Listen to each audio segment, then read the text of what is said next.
Call our meeting to order. This is our regular meeting of the Board of Supervisors for Tuesday, June 2nd, 2026. Welcome, everybody. Thank you for being here. And we're going to start out with moments of silence. We do have several today, and we'll start with Supervisor Sabatier.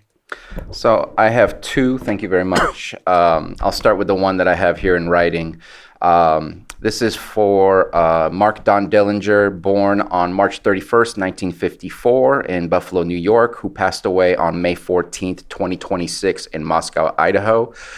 Mark's early years were spent in Detroit before he attended Mid-Park High School in Cleveland, Ohio. He went on to pursue higher education, earning a bachelor's degree from Northern Arizona University in Earth Science and a Master of Science degree Geography from the College of Mines at the University of Idaho. Throughout his career, Mark contributed to several institutions, including the Oregon Institute of Technology in Klamath Falls, Oregon, the city of West Richland, Washington, and the county of Lake. He served as the Geothermal Resource Coordinator, Resource Manager, and Specialist District Administrator for the county of Lake, overseeing multiple water, sewer, and electrical districts. He was a major force in the implementation of the Southeast Geysers Effluent Pipeline and the Clear Lake Basin 2000 projects in Lake County, California. After a dedicated career with numerous awards for his commitment to Lake County and the geothermal steam field development, Mark retired from special districts in 2016. He moved back to Moscow, Idaho in August of 2019, where he continued to work as a consultant on utility and geothermal concerns in California. Mark had a variety of interests and hobbies that enriched his life. He enjoyed waterfowl and upland game hunting, retriever training, AKC hunt tests, savoring red wine, traveling, and studying geology. These passions reflect a well-lived and a deep connection with science, nature, and exploration. Mark is survived by his wife, Carol Dillinger, son Jared, Diana, and beloved grandson Leo Dillinger, his son Quinn, and Veronica, I guess that would be who their partners are, Melissa Dillinger with Kurt, and he was preceded in death by his father, Maurice Dillinger, and his mother, Helen Dillinger, and his sister, Michelle Peterson. His family and friends will remember Mark for his dedication to his work, his family, his love of the outdoors, interest in renewable energy, and the meaningful relationships he built throughout his life with numerous friends all across the country. In lieu of flowers, the family would invite you to leave a donation of charities dearest to Mark. One of the reasons that we wanted to make sure and make this moment of silence is Mark Dillinger did have a huge presence here in Lake County with a huge impact and continued till his last days to work with not only the geothermal facilities here in Lake County, but also to help out during the spill that we had in the city of Clear Lake with his knowledge that he had of the infrastructure. My next one is a personal one. Paul Comer passed away. Paul Comer is from the city of Clear Lake. I met Paul when I started working on the nonprofit group Lake Community Pride Foundation. Lake Community Pride Foundation was running a youth safe house facility in the city of Clear Lake for youth that were finding themselves in very difficult home situations or entirely homeless. He helped run that facility with Bill McDougall and many others for probably about 15 years. I know I was there for at least 10 years while he was there. Paul Comer was one of the kindest human beings you could probably meet. And the way that he loved his family is something that you just don't get to see every single day. His daughter, many people may know his daughter, Tracy Lar. She was doing the wonderful theatrical performances. She was the teacher at Lower Lake High School. And Paul Comer was at every single one of those shows, advertising for those shows, fundraising for those shows, and doing anything and everything he can do to support his family. And he leaves behind his wife, Kitty Comer, who is also an amazing person as well. And he will be dearly missed in the city of Clear Lake and to me personally. Thank you. Supervisor Pyska. I'd like to dedicate this moment of silence to George Klein. He was quite a large personality in Cobb and in Kelseyville, raised his kids. His kids went through Cobb School and Kelseyville, and one of his sons works in corrections, and he lived a big life and loved everyone around him fiercely. Thank you. And this morning, I would like to offer a moment of silence for longtime Lakeport and Lake County resident Ron Rose.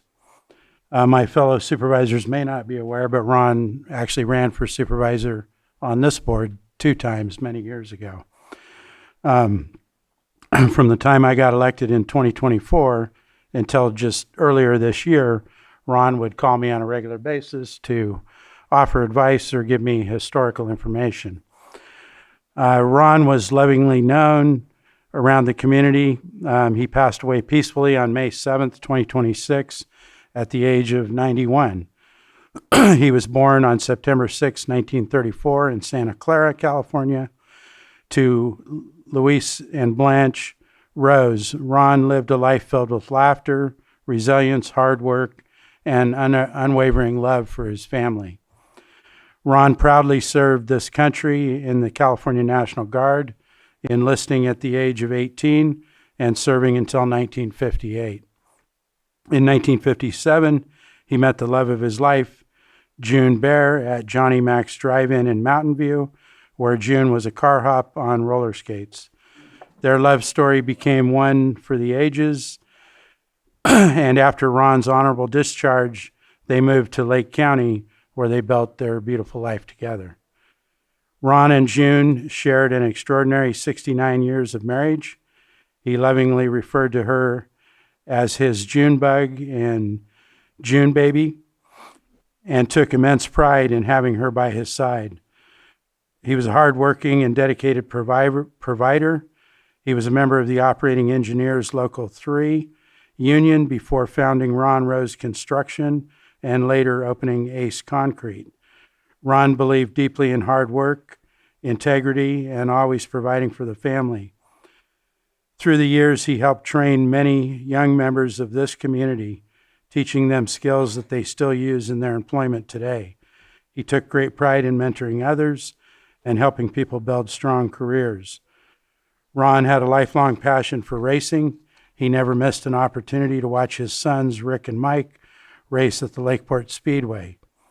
As the years went on, his grandsons, Roman, Dylan, and Kenny, proudly joined the tradition, continuing the family legacy that brought generations together. Ron could always be found cheering from the stands, proud of every Rose who took the track. His love for racing extended beyond the Lakeport Speedway. He was instrumental in securing the land and permits that became Dilbert's Memorial Raceway down in South Lakeport. It was a family-owned and operated go-kart track that became a place of joy, competition, and family memories for generations. Ron was also known as the Miracle Man of God, though he faced at least 8 or 9 serious medical issues over the years that could have taken him from us. He always found a way to recover and persevere. He often joked that he had 9 lives, and his strength, determination, and positive spirit inspired everyone around him. There will be a celebration of life at 11 a.m.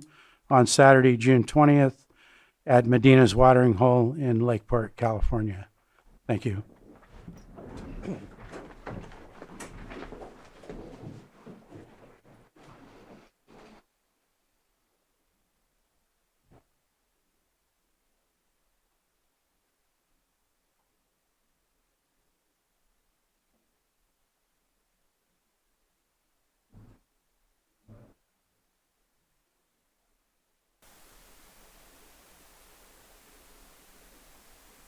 Thank you. And at this time, I'd like to ask the K-Corps organization to lead us in the Pledge of Allegiance, please. Ready? Begin. I pledge allegiance to the flag of the United States of America and to the republic for which it stands, one nation, under God, indivisible, with liberty and justice for all. Thank you. Thank you. You're welcome. Do we have any extra items that are not appearing on the agenda? We do not, Chair. Okay. We'll move on to approval of the consent agenda. And at this time, I need to pull items 5.3 and item 5.23. Are there any other items that members of the board wish to pull? Not seeing any.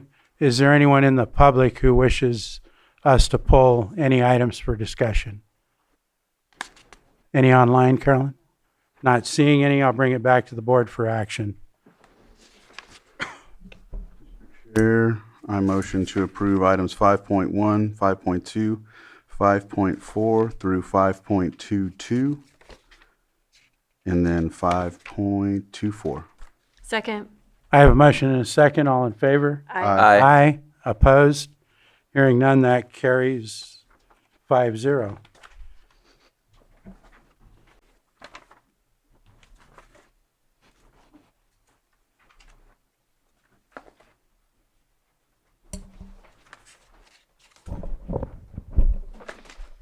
And at this point, we'll go ahead and open up our public comment period. Do we have anyone in the room who wishes to speak this morning?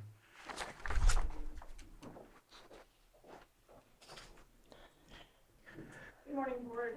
Catherine Vanderwall, Agricultural Commissioner. This morning, I wanted to provide an update on the glassy wing sharpshooter incident that you may have heard about. On May 20th, County Ag Commissioners received notification that shipments of grape plants from Birchall Nursery in Fresno County were sent to multiple Costco locations throughout the state. These plants were infested with glassy wing sharpshooter and shipped without the proper paperwork notifying the receiving stores that an inspection was required.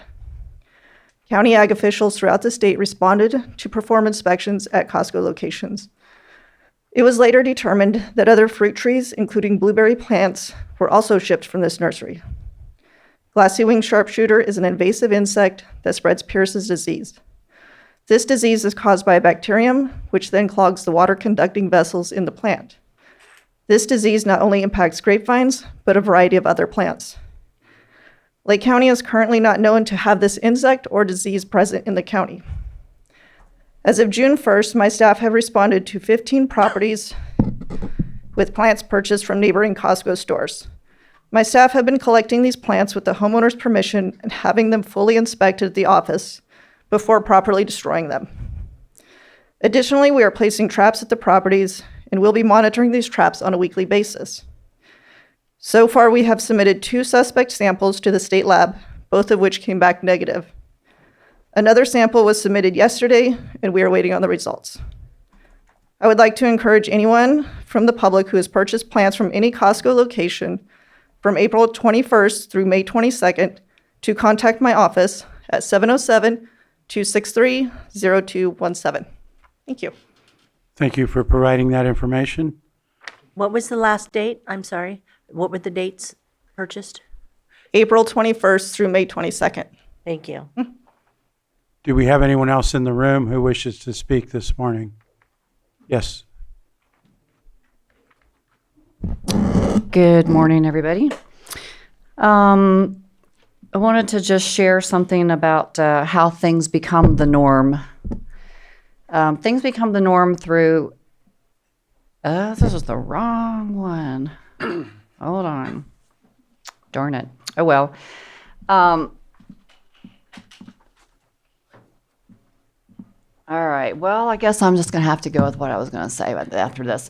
So how do things become the norm? We just accept something new comes up and everybody kind of jumps on the bandwagon, and then there's some fear that comes in, and then some people will drop off. And the longer things keep being accepted the way they are, then the next thing you know, it's become a normality. So a norm turns into something that just becomes normal. For the last, this is now March, April, May, June, 4 months, we're all getting used to writing an extra $60 a month to Caritas. It's becoming normal while we wait for a rent stabilization ordinance. It's becoming normal for a woman in our park who's 94 to ask her son to now pay this. It's becoming normal for the people who are putting their houses up for sale that because of the pass-through fees that everybody's aware of when it comes time to purchase one of these, that it's now normal that there's going to be an extra $60 a month that they're going to have to pay. This doesn't affect Caritas. Caritas is going to get their money no matter who lives in that home. They don't care if it's a 94-year-old person or a new 55-year-old person who moved up from somewhere that can actually afford it. And actually, they're waiting for that new norm to take place. They're waiting. We have multiple people in nursing homes right now, or they've gone to live with their children, or their adult children are helping them pay their bills because of this new norm that we have. I know that things are being worked on, but I don't want this to become a normal thing. In August, it started, and it with the talk of a rent stabilization ordinance, and it kind of dropped off, and it's picked back up. And my purpose is to keep it in the forefront and hopefully be put on an agenda and hopefully help these people, all of us, one day, because here it is, June 2nd. I continue to let Umpqua Bank send my one check, which I've always done, to Caritas, and I personally handwrite the other check. And that, unfortunately, is becoming normal. So I hope you act soon. Thank you. Thank you. Anyone else in the room? Not seeing any. Do we have anyone online, Carolyn? Stephanie P., if you could state your name for the record, you'll have 3 minutes. Hi, I'm Stephanie Paceno here on Robin Lane. I had more of a question. Since the incident command team has been dissolved, which agency or entity is now responsible for ongoing oversight? And who's going to be accountable to ensure that monitoring and testing and communication continue to move forward? I would like the answer to that. Thank you. I can't give a specific definitive answer, but I would say give me a call and we'll talk. You know how to get a hold of me. Or actually, I'll get a hold of you. Thank you. Do we have anyone else? Yes, we have Sterling. Sterling? Go ahead. Good morning. I did have 2 things added to the public comment for the agenda. Hopefully you guys got to read them. So one, I went through the CIP stuff and just did a couple of the pages. And my concern is that we are putting millions of dollars into solar AC units. There's one project that is going to be a park development for Cobb that is getting around over $4 million. And Spring Valley has been on there for an evacuation route over Old Long Valley, which it shows only around 10,000 is being allocated to that for the next 5 years. My concern is that we are doing things for ACs, solar. I understand these are essential and needing them, but it's also comfort of people. And here in Spring Valley, we're literally asking you guys for a second exit route for Spring Valley, especially now that North Shore Fire might be going bankrupt. They are laying people off. We're going into major fire season, and Spring Valley is now stuck with having to keep coming here and ask you guys what is going on. My other thing that I posted is about the Energy Ad Hoc Committee. Our 2050 general plan's coming up for September. It's going to approach very fast. If we can get any updates to the public to know what's going on with the energy policy, like I've expressed before, AB 531 will completely screw us and the community members here. And we're doing this all behind closed doors. So if we can please get an update on that and people can know what's going on and we can have our input, that would be great. Thank you. Thank you. Do we have any others? We do. Zoom user 1. Zoom user 1, if you could state your name and you'll have 3 minutes.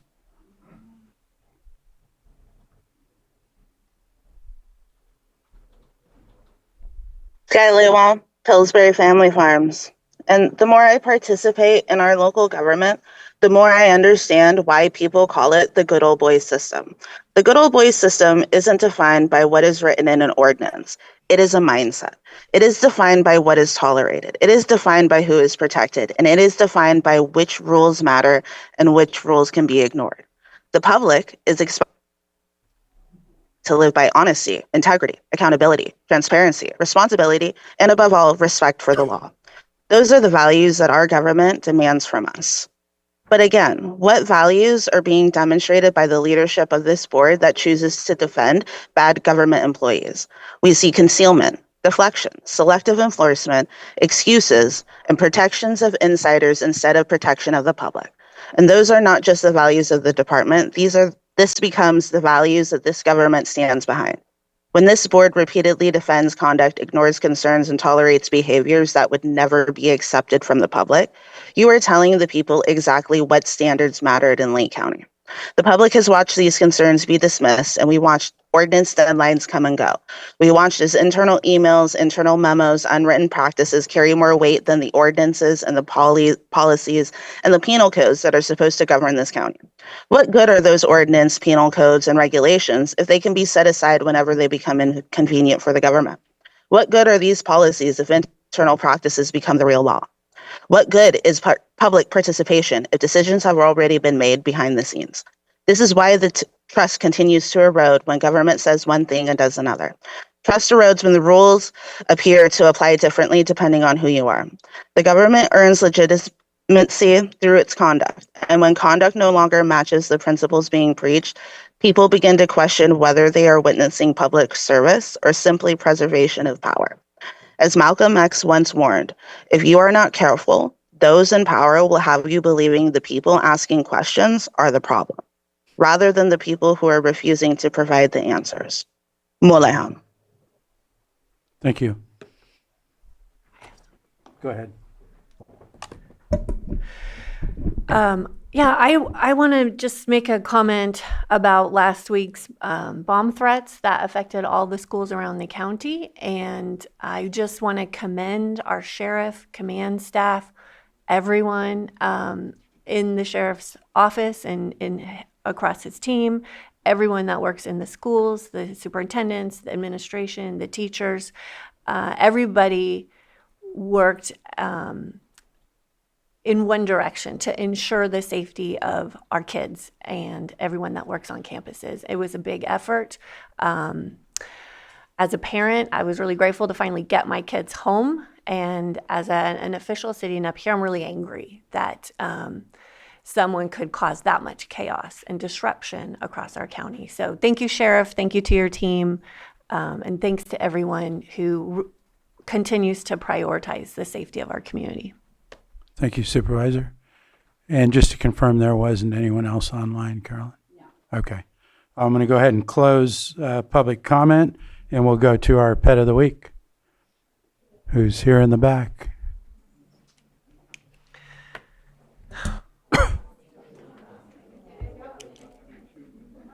Looks like it's going to take him a minute to get here. He wants to say hi.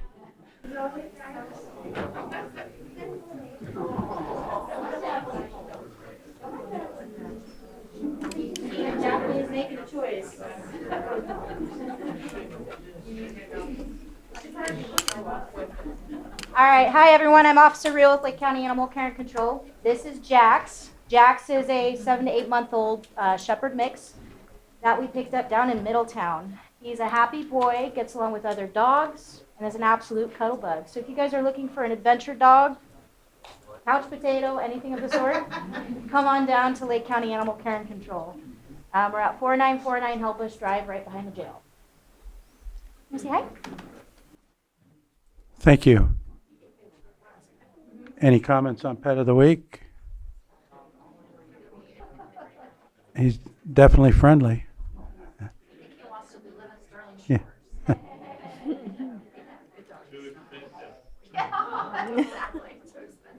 Thank you for coming in this morning, and at this point we'll move on to our 6.3, which is our 906 item, presentation of proclamation recognizing Kelseyville High School K-Corps class, graduating class of 2026, and we'll invite all of the K-Corps up here with Vice Chair Pyska.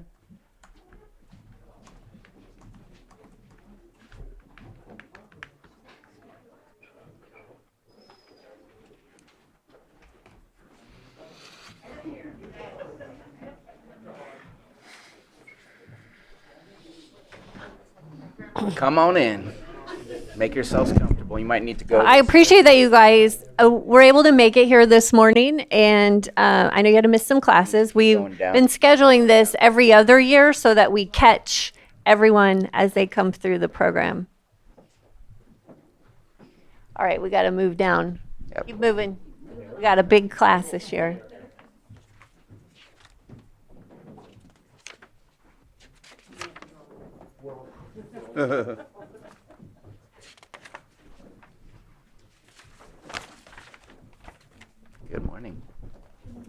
Pink.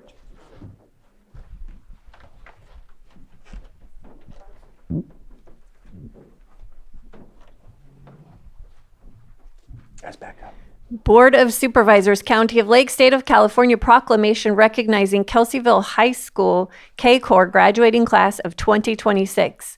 Whereas Kelseyville Community Organization for Rescue and Public Service, K-Corps, is a 2-year program in which the student is selected based on strict criterion and academic abilities. And whereas the students work directly with the Lake County Sheriff's Office and are on call for 2 years, 24 hours a day.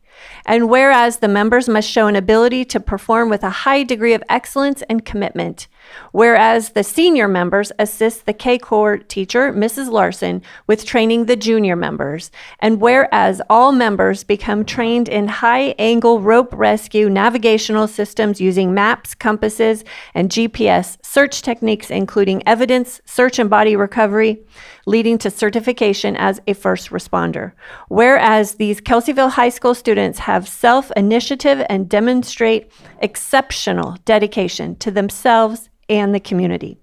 Now, therefore, be it proclaimed that the Lake County Board of Supervisors does hereby recognize the Kelseyville High School K-Corps graduating class of 2026 who are guided by their focus on the school's expectations of student learners, safe, respectful, responsible, and strive to achieve academic and personal success while giving back to their community. Passed and adopted this second day of June and signed June 2026 and signed by the chair of the Board of Supervisors.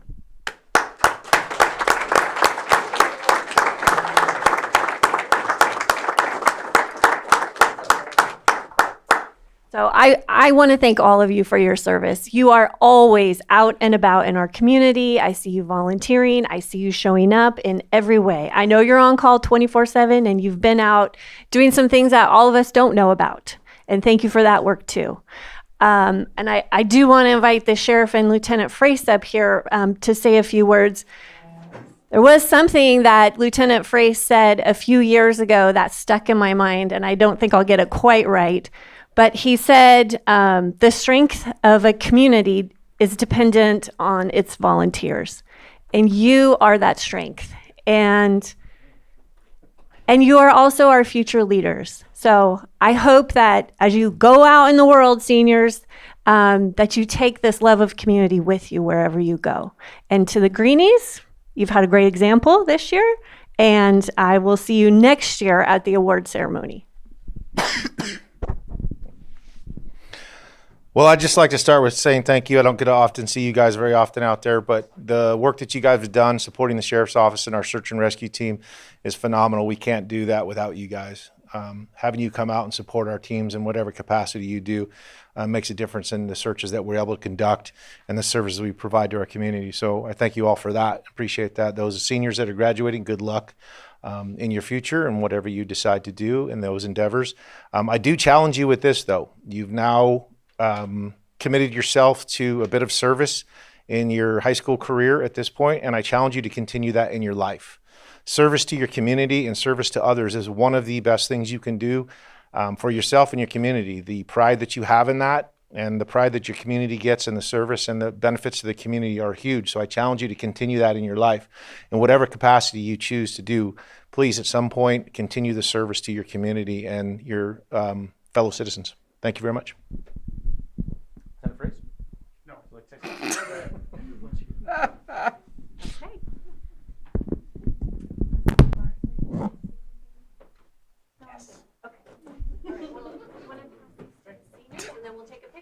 Any comments from board members? Yeah. No. Yes, we're ready to take a picture? I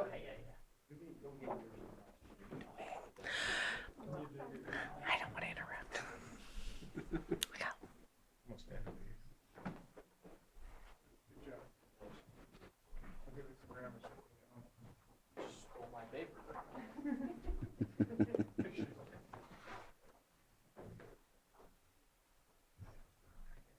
Somebody or was there 13? I have this one too. From you.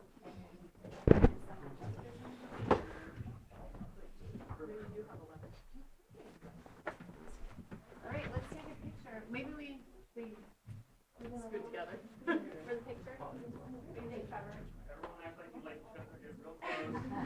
don't we come up here to this front row here?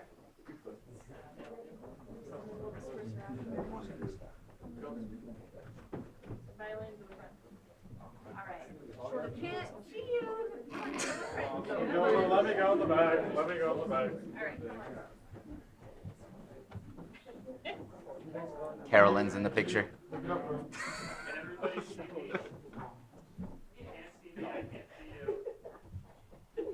up so that they can see you.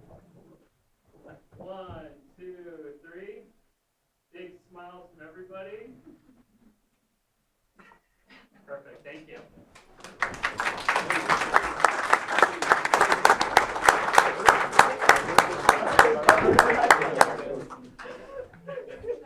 Good work, everyone.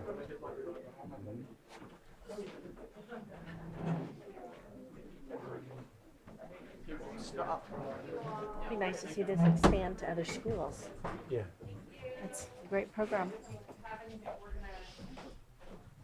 was in Middletown. Would it be the M Corps? Is it K Corps for another reason, and it just happens to be in Kelsey? Thank you for coming in. Yeah, it can only be in schools I with a guess I've K. never asked that question. That's a good question. Leave it to you to think of it. It sounds right.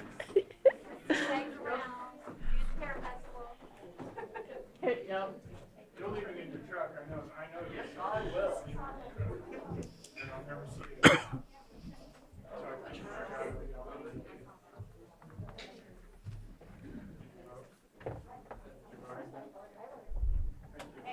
All right, at this time, we're going to take up item 5.3, which is adopt a proclamation designated June 2026 as LGBTQIA2S+, Pride Month in Lake County, and B, authorize the LGBTQIA2S+ Pride flag to be displayed at the county courthouse for the month of June.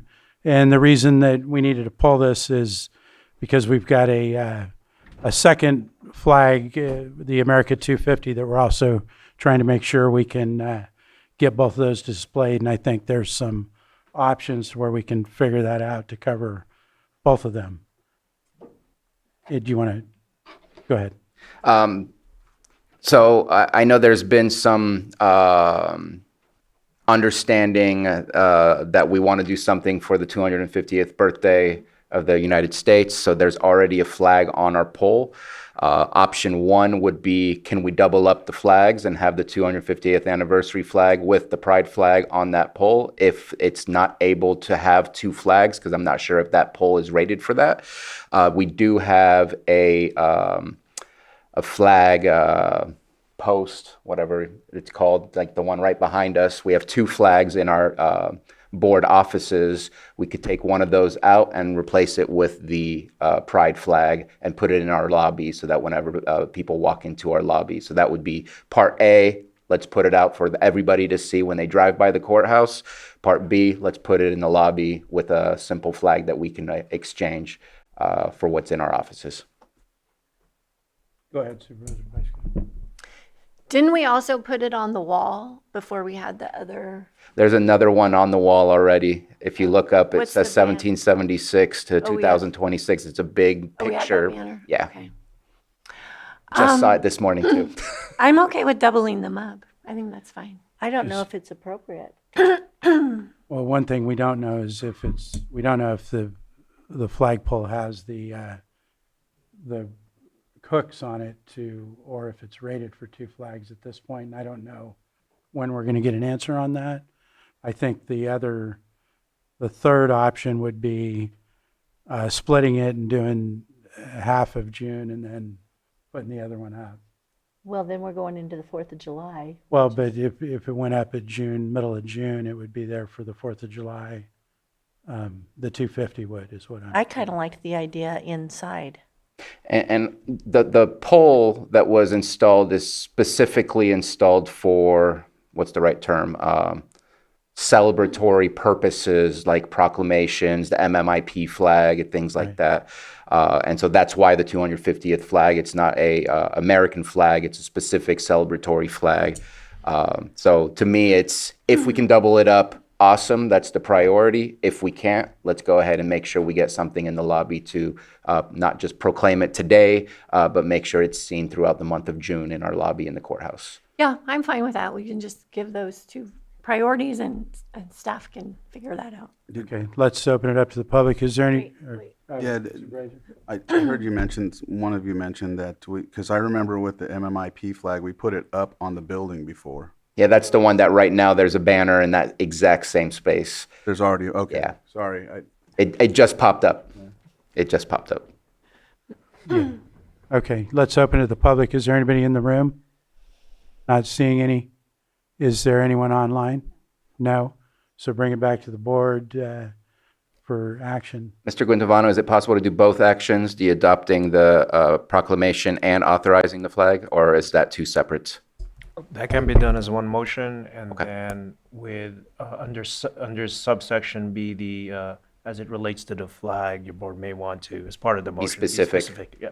Okay, so I move to adopt the proclamation designating June 2026 as LGBTQIA2S+ Pride Month in Lake County, and authorize the Pride flag to be displayed in the county courthouse on the flag pole if it's appropriate, or else in our lobby with the Public Works making the final decision.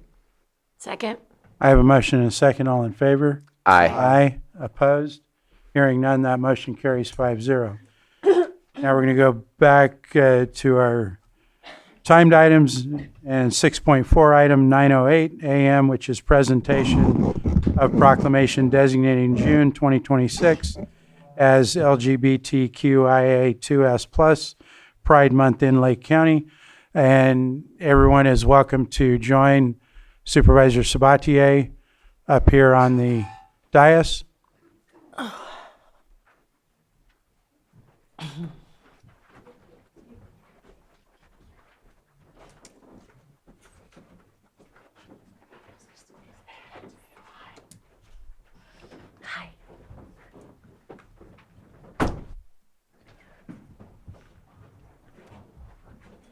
Yes, please.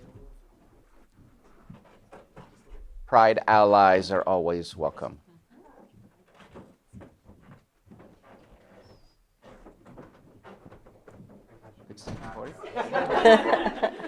Watch out for the TV behind you.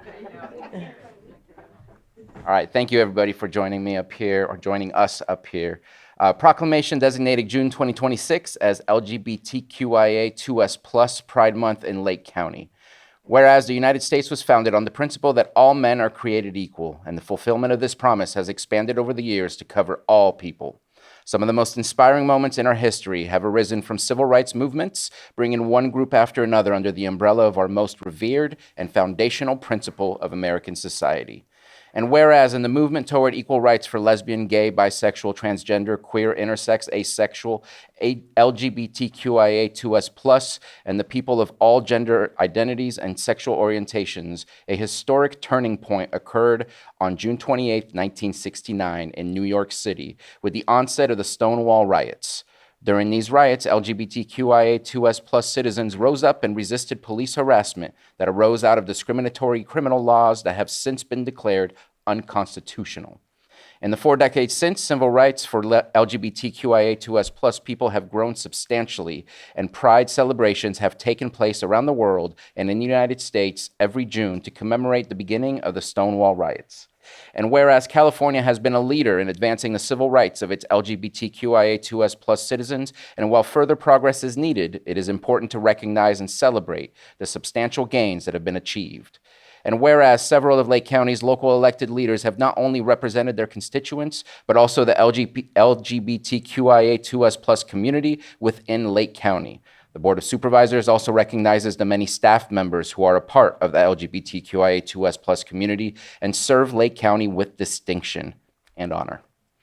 And whereas while LGBTQIA2S+ Americans remain marginalized and under attack through legislation in states across our country, the Lake County Board of Supervisors stands firm against intolerance, discrimination, and injustice, and is deeply committed to fostering communities where all people can live free and authentic lives.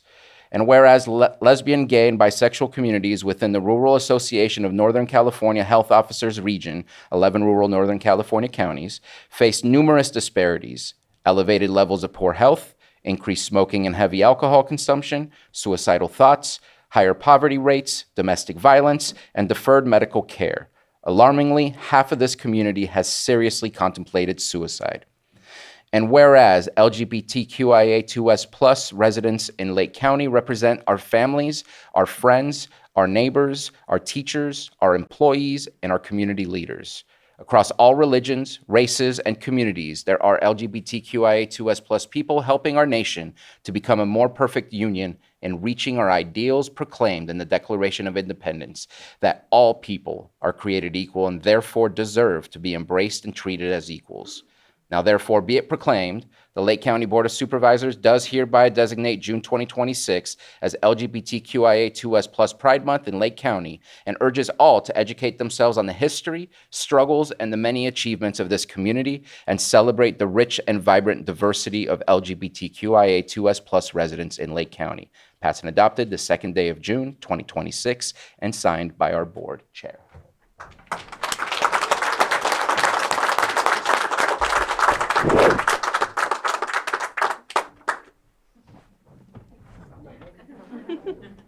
Would somebody like to speak?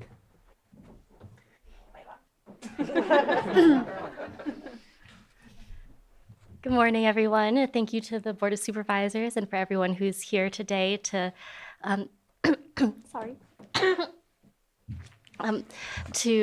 hear the proclamation of designating the June 2026 LGBTQIA2S+ Pride Month. I am Layla Romero. I am the Health Equity Coordinator for Lake County Health Services, and we are hosting a Pride Fair this month on June 28th. That's a Sunday at Austin Park from 10 a.m. to 3 p.m. There's going to be a lot of games and activities, resource booths, vendors. We've got the library doing storybook readings in the morning and afternoon, as well as some workshops. And one of the big things that we're trying to do with the Pride Fair is make sure that all queer and trans community members, youth, families, and loved ones feel safe and welcome in Lake County, because being in public health, we know that social community context is a social determinant of health. It is affecting people's health outcomes. We heard in the proclamation that up to 50% of our queer community members in Northern California experience suicidal ideations. That is compared to the 17% of the rest of the population in the rural North. We know that 28% of our queer community members are below the federal poverty level versus 16%. 62% of our queer community members experience 3 or more ACEs, which are adverse childhood experiences, versus 39%, and 33% delayed medical care versus 18%. And we know that a major cause of delaying medical care is fear of experiencing bias and prejudice from providers. We hold this event because every person in our community deserves to feel safe and be healthy. And so we want to show our support, show awareness that queer community members are here, we exist, we are children, siblings, parents, friends, loved ones, and we deserve to experience our highest health outcomes just the same as everyone else. Thank you.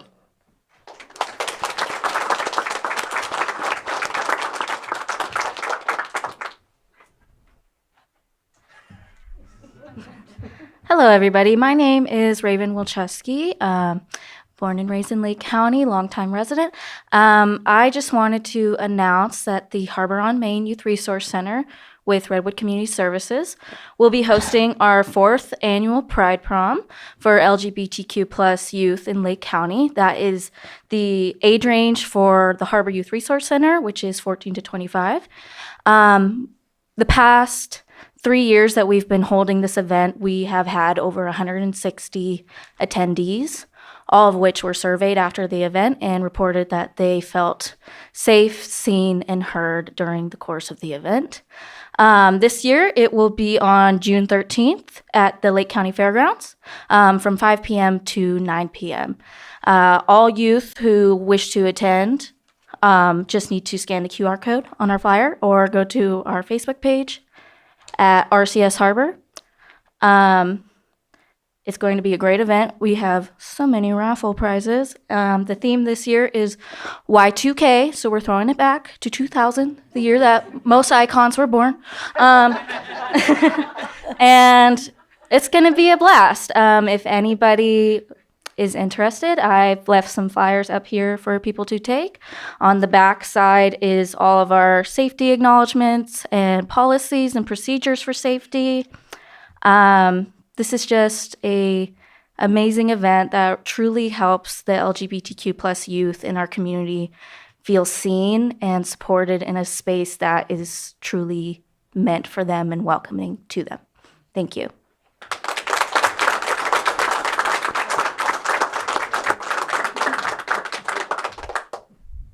That's a great point. It's also free. I forgot that.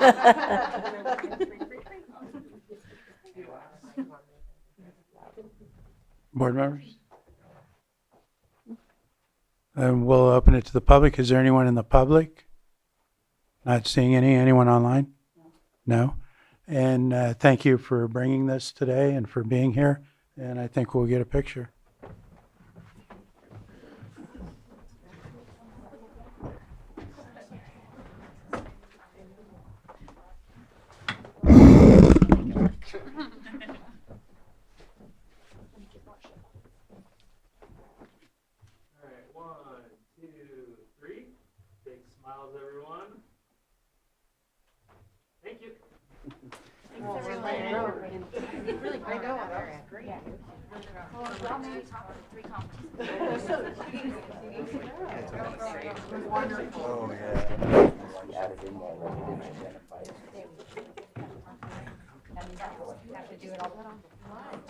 I made a mistake to not update that.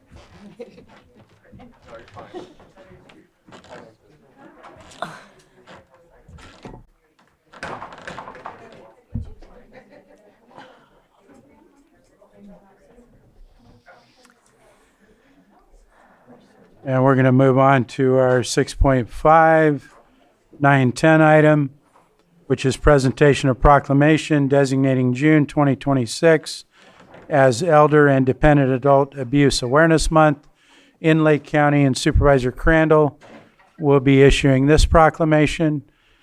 And if you're here for this, please come up and join Supervisor Crandall. I always like doing this proclamation. When I started as a supervisor, I immediately joined the Area Agency on Aging. My grandfather was a victim of elder abuse. And one thing that I like to just mention is that we have a lot of seniors that are vulnerable.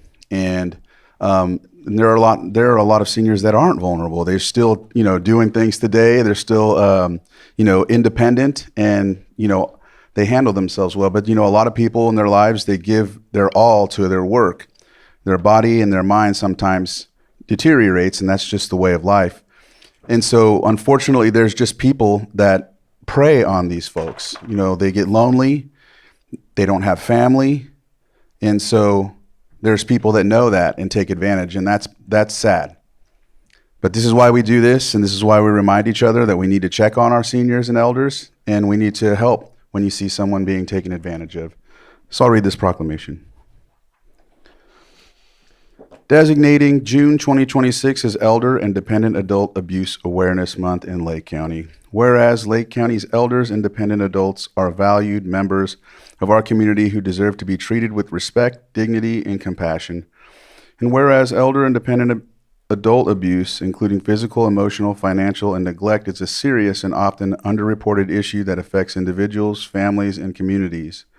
And whereas the County of Lake recognizes the importance of taking action to create social change, prioritize the prevention of elder and dependent adult abuse, and raise awareness to foster a better understanding of abuse, neglect, and the rights of older adults. And whereas education, outreach, and collaboration among local organizations, law enforcement, health professionals, and advocacy groups are critical to safeguarding the well-being of elders and dependent adults. And whereas the County of Lake is committed to protecting elders and dependent adults through the dedicated efforts of our local Adult Protective Services Agency and law enforcement partners. Whereas observing Elder and Dependent Adult Abuse Awareness Month provides an opportunity to reaffirm our commitment to protecting vulnerable populations and to encourage all residents to take an active role in prevention and reporting. Now, therefore, be it proclaimed that the Lake County Board of Supervisors, along with the Lake County Department of Social Services, hereby designates June 2026 as Elder and Dependent Adult Abuse Awareness Month in Lake County. Passed and adopted this second day of June 2026. Signed, Chair of the Board of Supervisors, Brad Rasmussen.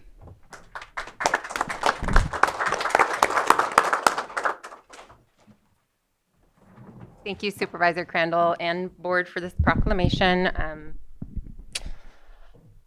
I want to acknowledge our wonderful staff who are here today, who are not just here every day.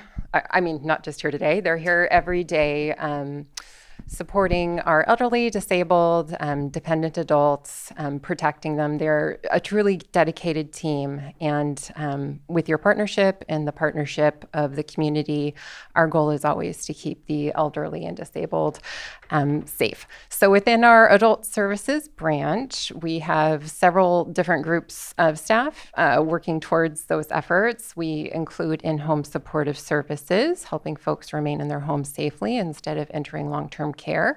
Adult protective services, who you may be most familiar with, or who report 24/7 to reports allegations of abuse. We also have our public authority, who maintains the list of IHSS eligible providers. We have public guardian and public administrator. We also have our area agency on aging, who works in coordination with many of our senior centers to boost their food programs and other services they provide to all seniors within our community, as well as our long-term care ombudsman, keeping the folks out there in long-term care safe, also reporting 24/7 to concerns within our long-term care facilities. So, if the public needs to make a report regarding concerns for adult protective services, the phone number is 707-995-4244, answered 24/7, as well as our long-term care ombudsman, 707-262-4525. And I think I would be remiss if I didn't acknowledge that right now we're fighting to protect what services are available statewide in regard to adult services. HR 1 has created ripple effects, and the state is being asked to fill the gap for many things. IHSS funding was certainly threatened, as well as adult protective services funding. I am pleased to say that the state Senate and Assembly have pushed back on the state May revised budget, and I am hopeful that we will see a good final budget so that we can continue to provide the same level of service we are currently providing. And I need to thank the CAO's office and the Board of Supervisors in helping with those advocacy efforts to protect the most vulnerable in our community, in accordance with our governance board meeting goals that we set back in the beginning of the year. So thank you so much.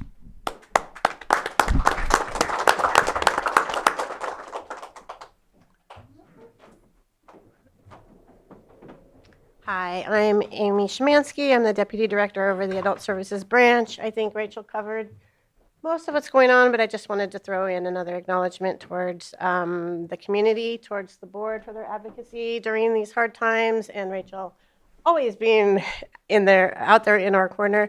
And to all of our staff, I have representatives from each of those divisions here today. Many more are out in the field taking care of those reports and seeing our clients. And they're a truly amazing bunch that humble me every day. So I appreciate the proclamation today and the ability to raise awareness. Thank you.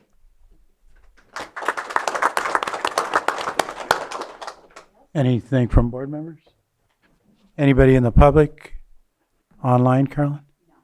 No, thank you for this proclamation today, and with that, we'll get a picture.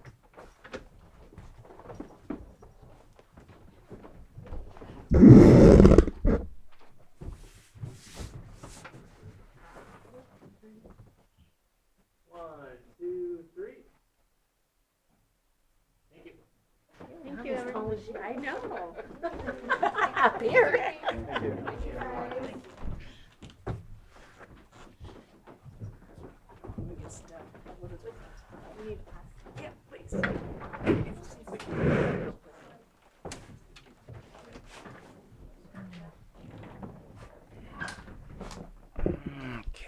Okay, we're going to move over to item 7.3,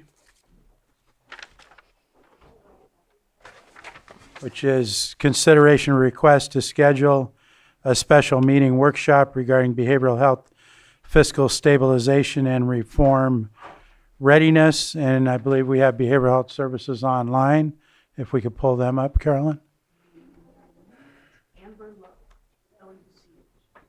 LUCH.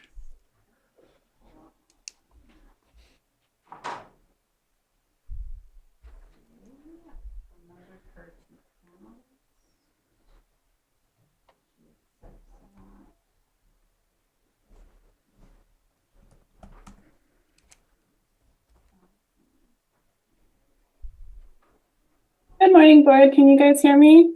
Yes. All right. So we are requesting to host a special meeting to provide a focused fiscal presentation to the board. The presentation would cover the department's current fiscal status, cash flow concerns, any pending revenue, IGT, state payment timing, outstanding obligations, and projected needs. We would like to have it as a special meeting because it is a very in-depth discussion and behavioral health funding is a complex topic. And if we are granted the special meeting, it gives us the ability to present the information clearly and transparently with enough time to really do a deep dive. Okay. Any questions from board members before we open it up to the public? Okay, I'm going to go ahead and open it up to the public. Is there anybody in the room that wishes to speak? Anybody online? Bring it back to the board for any discussion. Did you have something or no? Okay. I'm in favor of the special meeting. I know there's a lot of complexities with the budget going on. I believe we're looking at a couple hours for this. Yes. 2.5 hour presentation. Okay. And so if there's nothing else from the board, we'd be ready for action. Mr. Chair, I move, oh, sorry. Yeah. First, and then I'll go. We plan to place this within our budget hearings, so I don't have a date yet. Do you need a date? Because they just.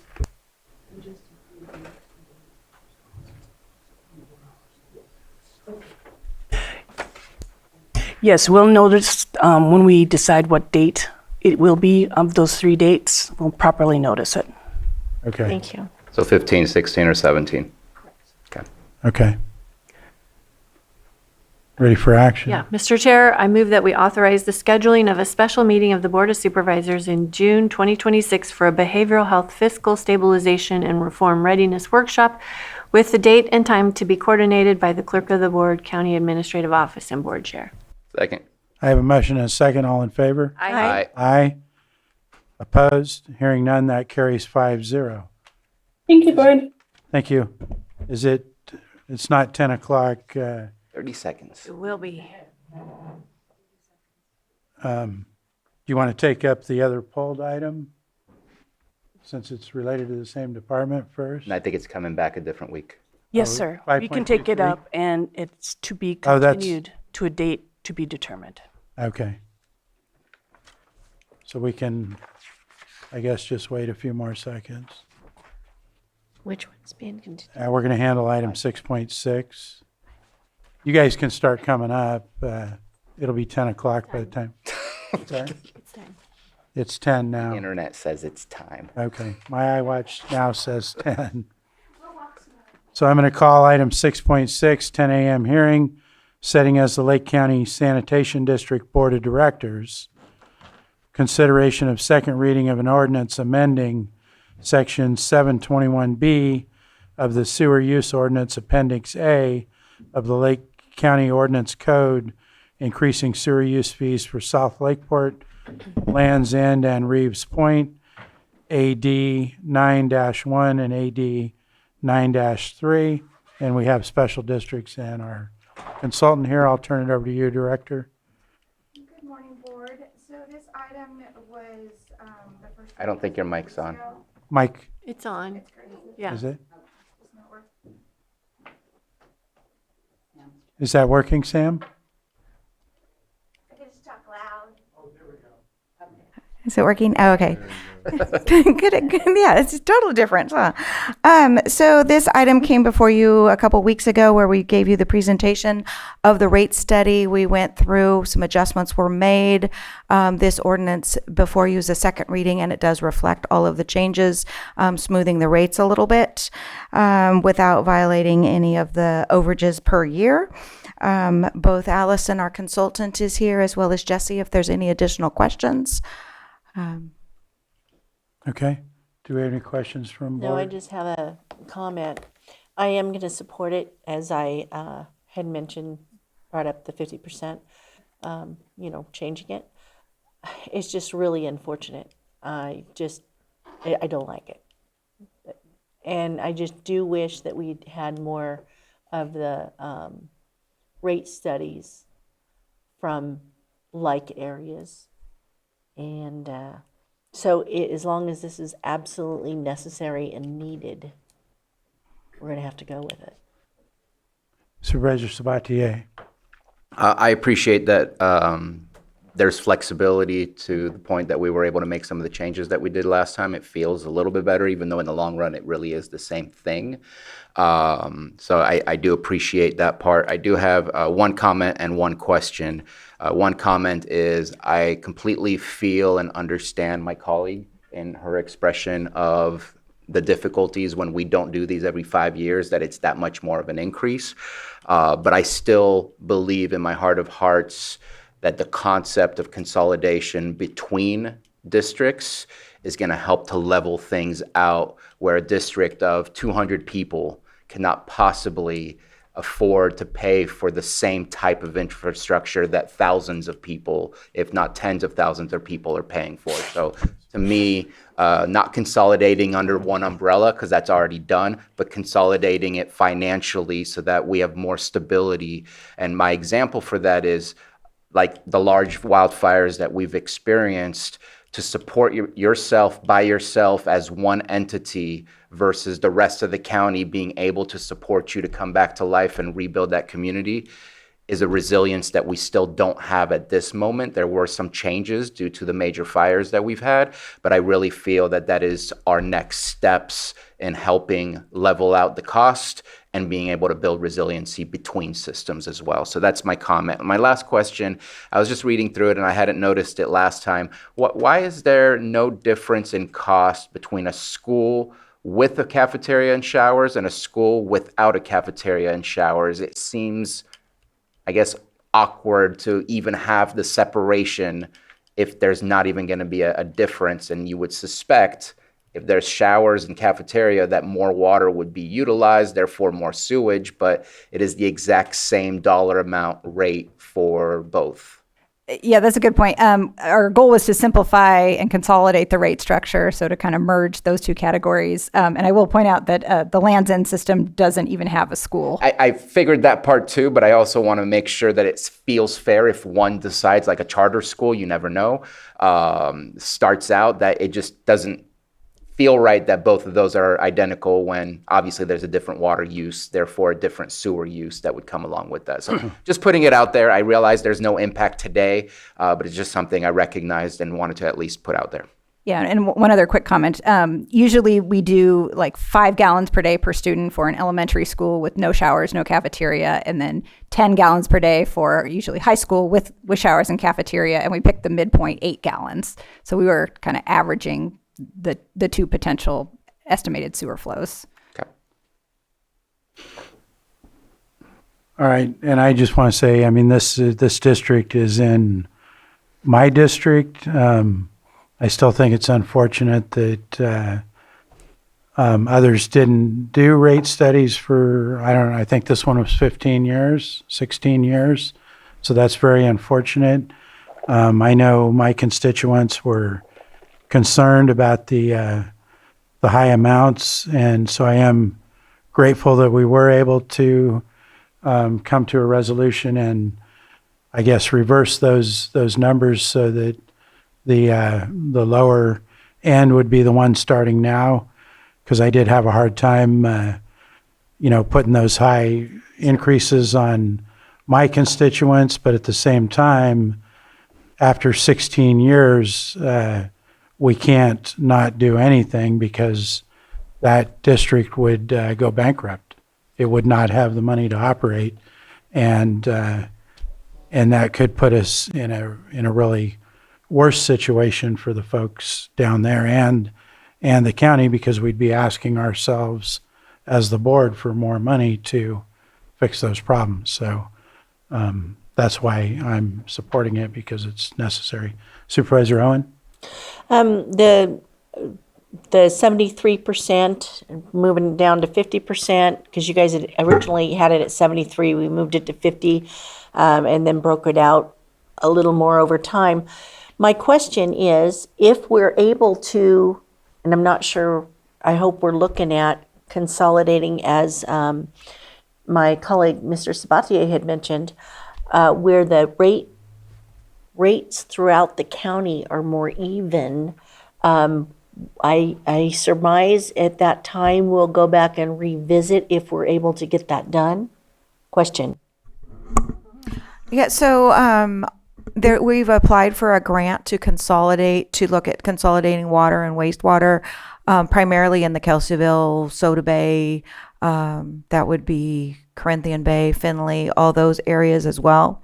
So we're looking at opportunities where we can consolidate. Right now, our rates are based on which system they discharge to, and this system actually discharges to Lakeport. So there is the potential of this system being annexed into the city of Lakeport when they're working on their annexation, and then that will help spread the cost for them as well. So, but we are looking at wherever we can consolidate stuff, because administration-wise and being able to spread the total cost amongst multiple people is a much better system. Yeah, than, absolutely. Yeah, and that's what I was hoping, that maybe we don't have to go through all these rate hikes if we can get something done to consolidate. Thank you. And as I understand, if the city of Lakeport is successful in annexing that area that they've tried in the past, then the South Lakeport piece of this system is going to automatically move into the city's possession. Do I understand that part right? I believe they actually have to go through a formal process to do that with LAFCO, but yeah, in theory that would be the process, that it would end up there. And at that point, if we're looking at just Lands End, we would probably look at combining Lands End with either Kelseyville, or seeing if Lakeport wants to continue to keep that. Right. And it's based on, gravity flows, is kind of how the sewer systems are all put together. So to send Lands End to Kelseyville, we'd have to put in force mains and turn pumps around and stuff like that. And that's why I brought that up, because that's going to end up leaving an even smaller county district out there. So I do think there's opportunities with we can discuss that down the road with the city. But anyway, Okay. That was my question. Is there anything else? Go ahead. Yeah, I'm ready for action. Did we open to the public? Oh, No, I didn't. So I've got to open to the public. Is there anyone in the room? Yeah.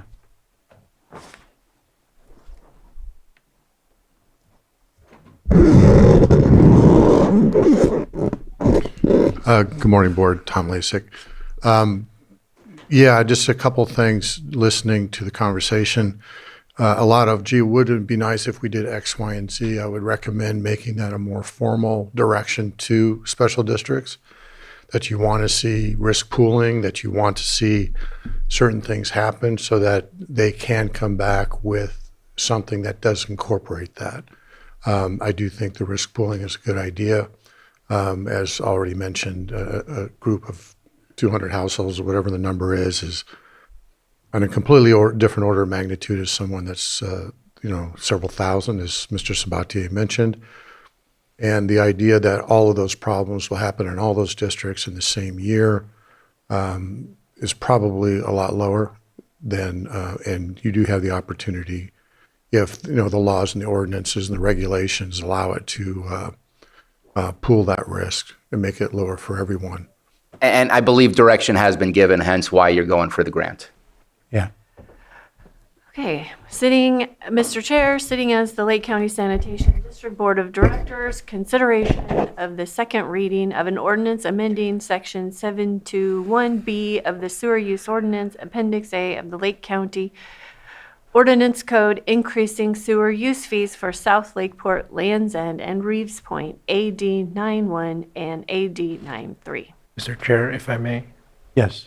Just as part of that motion, the ordinance can be offered since it's at second reading. Oh, That's I'll so offer just the offer the ordinance. ordinance. Okay. Ordinance has been offered. Supervisor Owen? Aye. Supervisor Sabatier? Aye. Supervisor Crandall? No. Supervisor Feisty? Yes. Supervisor Rasmussen? Aye.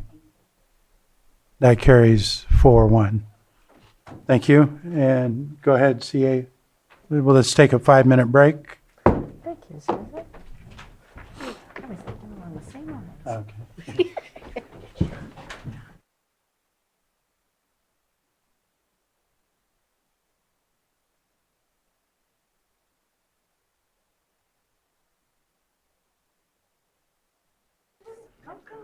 We'll call our meeting back to order, and we're going to move to item 7.2, consideration of an annual PEG presentation to the Board of Supervisors, and I'll turn it over to Supervisor Sabatier.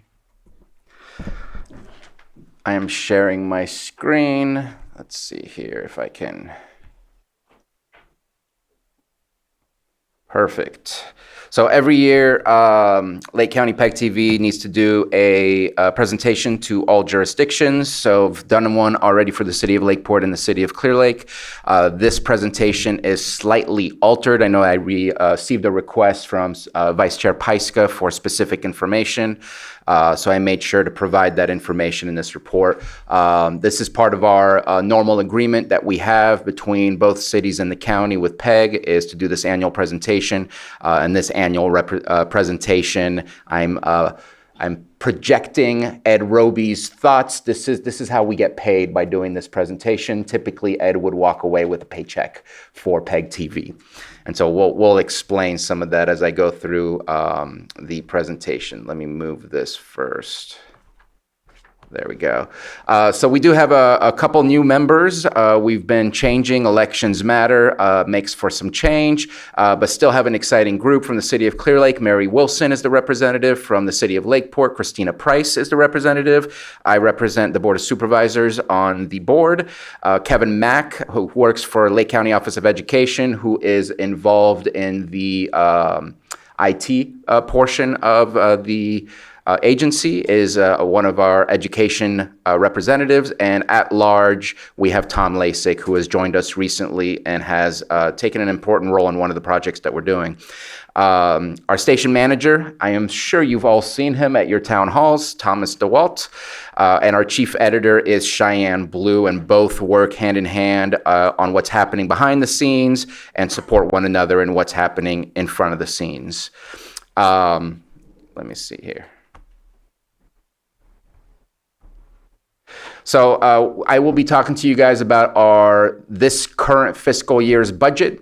We, just like us, need to finish our budget before the end of June. We submit these budgets to the county and the city so they're aware of what our expectations are for the year. For this year, the big change is we've seen a 25% increase, or $25,000 increase in our revenues. Obviously, one part is due to the contract with the County of Lake, but also we are contracting with the Farm Bureau, the Lake EDC, the Chamber of Commerce, Woodland Community College. All kinds of different groups are requesting us to do work, and we are continuing to expand those services. Part of those revenues are the automatic funding mechanisms that are in our agreement. The City of Clear Lake, we do say that they provide us $10,000 every year. All of that actually is an in-kind contribution that pays for our insurance, that pays for our studio, that pays for the finance department, who works all of our incoming revenue and outgoing checks. And this also pays for our annual audit that they do as well. The City of Lakeport, after the presentation, submitted an invoice for $2,000, and the County of Lake have already submitted the invoice, and I've been requesting to wait till after this presentation, and it's $15,000. And so overall, there's $27,000, $10,000 of which is in-kind contribution that comes directly from the jurisdictions. Our contract services are starting to exceed $30,000 total with all of the services being provided. And those are just general revenues. There are other revenues as well that we receive, but those are our general ones. I'm speaking specifically about our operating budget. We have two separate budgets. One is our operation, which is mostly dealing with our staff, and the other one is capital, which is mostly dealing with equipment and other purchases. So this is the operation budget. Our expenses, approximately the same at $56,000. Our station manager took in about $22,000. Our editor about $4,800. They get a stipend of $1,000 per month for the station manager and $400 per month for the editor. Then on top of that, they receive the funds that come from the contract services that they provide. And again, there's our facilities and insurance, and we've had some additional pay of $18,000, which again has gone to the folks that do work for us. Our capital budget, our revenue is from the pass-through, 1%. MediaCom, whether you pay for internet or cable, 1% of your bill goes directly to the jurisdiction in which you are purchasing that service from MediaCom. Then the City of Clear Lake, City of Lakeport, and Lake County passes that 1% through to PEG TV. There is a different franchise agreement where the county and city still receive franchise agreement funds from MediaCom, but the 1% pass-through goes directly to us. I have been working a lot in trying to ensure that our finances are accurate. There have been some gaps where the 1% pass-through has not gone to PEG. We are resolving those issues, but the good work that we're doing with the City of Clear Lake's finance team allows us to identify what is missing and what is misplaced. Can I ask about the, yeah, it's on. No, it's not on. Can I ask about I see the budget, capital budget revenues is 40 and the expenses is 72. Yes. So just real quick, our operational budget at this moment in time, we have about $80,000 as balance.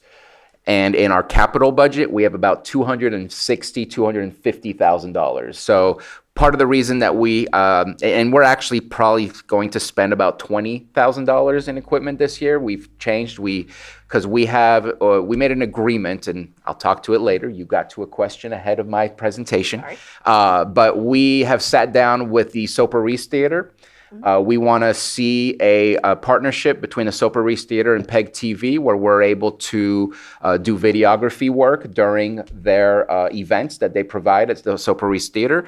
And so we're looking at a $50,000 investment into the Soper Reese Theater for equipment to be able to do some great recording of their events that they're doing there. So that includes cameras, that includes other types of equipment to ensure that we can record all of it in very high fidelity. And that probably will not get spent until the following year. So that number should probably be revised to about $22,000 since it's a $50,000 approximate purchase. And so there's going to be times where we spend a little bit more than we take in, just because we have that balance that allows us to spend the money when we need to on the things that are identified that we should be investing in. Hopefully that answers your question. So our current activities is to support local events, support local MACs, provide more videography services to agencies that want to hire us. We've been doing a lot of great work. I was told yesterday it was 20. I thought it was 22, so let's just say 21 interviews have been done at the Pathfinders. We sat down at the Circle of Native Minds with the Pathfinders, and Bernadine was one of our main contacts to get that all started. There's been a long process to get stories from tribal elders recorded so that they would not be forgotten. And it's taken a long time to get agreements and approvals to make that happen. And unfortunately, we have lost a lot of those elders. And so it was critical to get this agreement going and get those interviews done so that we can go ahead and get those interviews on record and archived. Now, we did a special type of agreement. We usually have a template contract that we do. Here, we wanted to make sure, because there's been misuse in the past when interviews have been done of tribal members. And so we have a living document of we approve of you showing the video, or suddenly we do not approve of you showing the video. We would have 24 hours to take down anything, stop showing it on Channel 8, stop playing it on YouTube. But we want to make sure that those that are interviewed have full control over their story and their interview so that we can be as respectful as possible. We do continue to work with the schools. This is one of the projects that I want to highlight. We have been ongoing efforts trying to get students and the youth involved with PEG TV. We think they can make a lot of great content. I know that Tom and Margot approached PEG TV prior to Tom becoming an actual board member and gave us a proposal on how to get involved with the schools, which included some backing, some funding to help back the project. We have broken through at Lower Lake High School. We have what appears to be a breakthrough at Middletown High School as well. And we're really hoping for Kelseyville, Lakeport, and Upper Lake to become contributors to this. But we have students who are choosing community topics and doing interviews and showcasing either what is happening in our community, whether it's a service, whether it's a historic story to tell, or a concern that they may have. And so one student was very interested in doing, for example, a topic on the Lower Lake Jail. One student who did interviews and has a video already ready to go, it needs to be finalized, did it on substance use disorder or substance use in Lake County. Another student, a group of students, these are not just individuals, these are teams, went out during the Memorial Days parade in Lower Lake and did some video of that and put together a little, here's what happens in Lower Lake during that activity. We're really hoping to get them involved in what's happening in the community. We're really hoping to get their feedback on what's happening in the community, but then we want to highlight their videos. So if the video has anything to do with us, you will be seeing us bringing you these videos to showcase what the youth have done so that we can get a perspective from them on what they're seeing and what they're finding out. If it's about the schools, we'll bring that to the school board. What we eventually would like to do is a competition of videos with what am I thinking of here? Scholarships that would go along with it so that they can purchase more video equipment and do that on their own, or they can use that for moving on into art school or whatever they choose to move forward with. I just did something. Again, continue to work with Sopa Reese, need to finalize the MOU and then start purchasing the equipment. And then we need to do some updates on our website, but our website is lakepegtv.com as well. So we've been doing a lot of work with you guys in your town halls, again, with Thomas DeWalt. And what I've done, and I think, yeah, you could actually see it on the screen. It's a little small, but I've identified every single meeting that has occurred in the past fiscal year. I could have added the month of May, so this only goes all the way through April. So it's missing 2 months. Some meetings happen more often than others. I think some are unlucky and are on Mondays, and sometimes there's holidays, so you're going to see less meetings for certain ones that are on Mondays than others. But I just wanted to at least show you how many views for each one of these meetings, the total time it takes for PEG to get into the facility, set up all the equipment, do the meeting, break down the equipment, and then do their very small amount of editing that they do. It's very minimal, so that it's very transparent. And in fact, that's part of our contract, is to bring this to you on an annual basis so you can see that.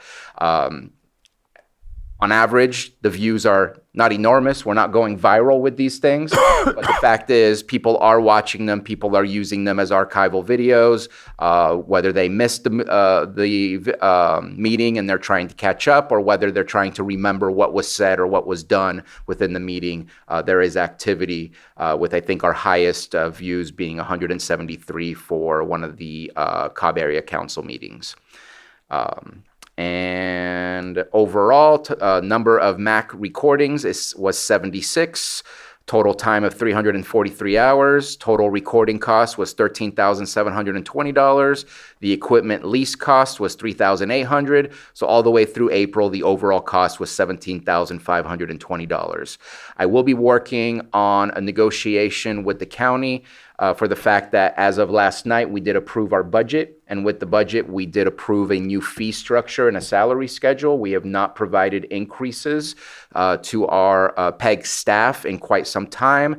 And so that will need to renegotiate what the potential cost will be for the max. But all new contracts will definitely have to be with the new fee schedule that we approved. And so right now it's $40 an hour. We've increased it to $50 an hour for videography purposes. With also a slight increase on the equipment lease as well. We used a CPI increase for those.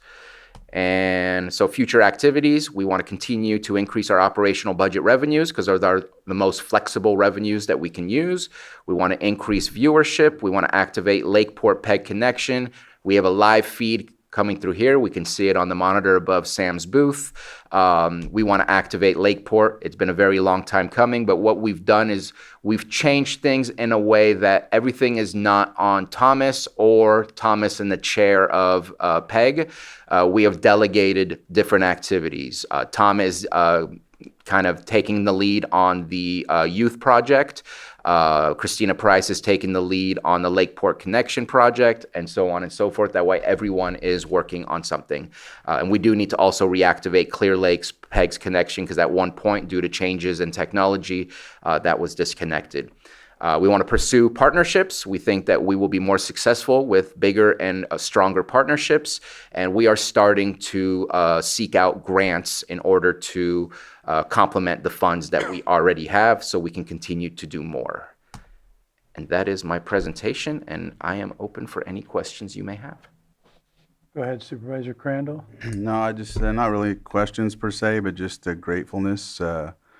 I talk about this a lot, that prior to COVID, we didn't do a lot of this. So when it comes to town halls and even with these meetings. And so I know there's a lot of concern in the county and everywhere about transparency.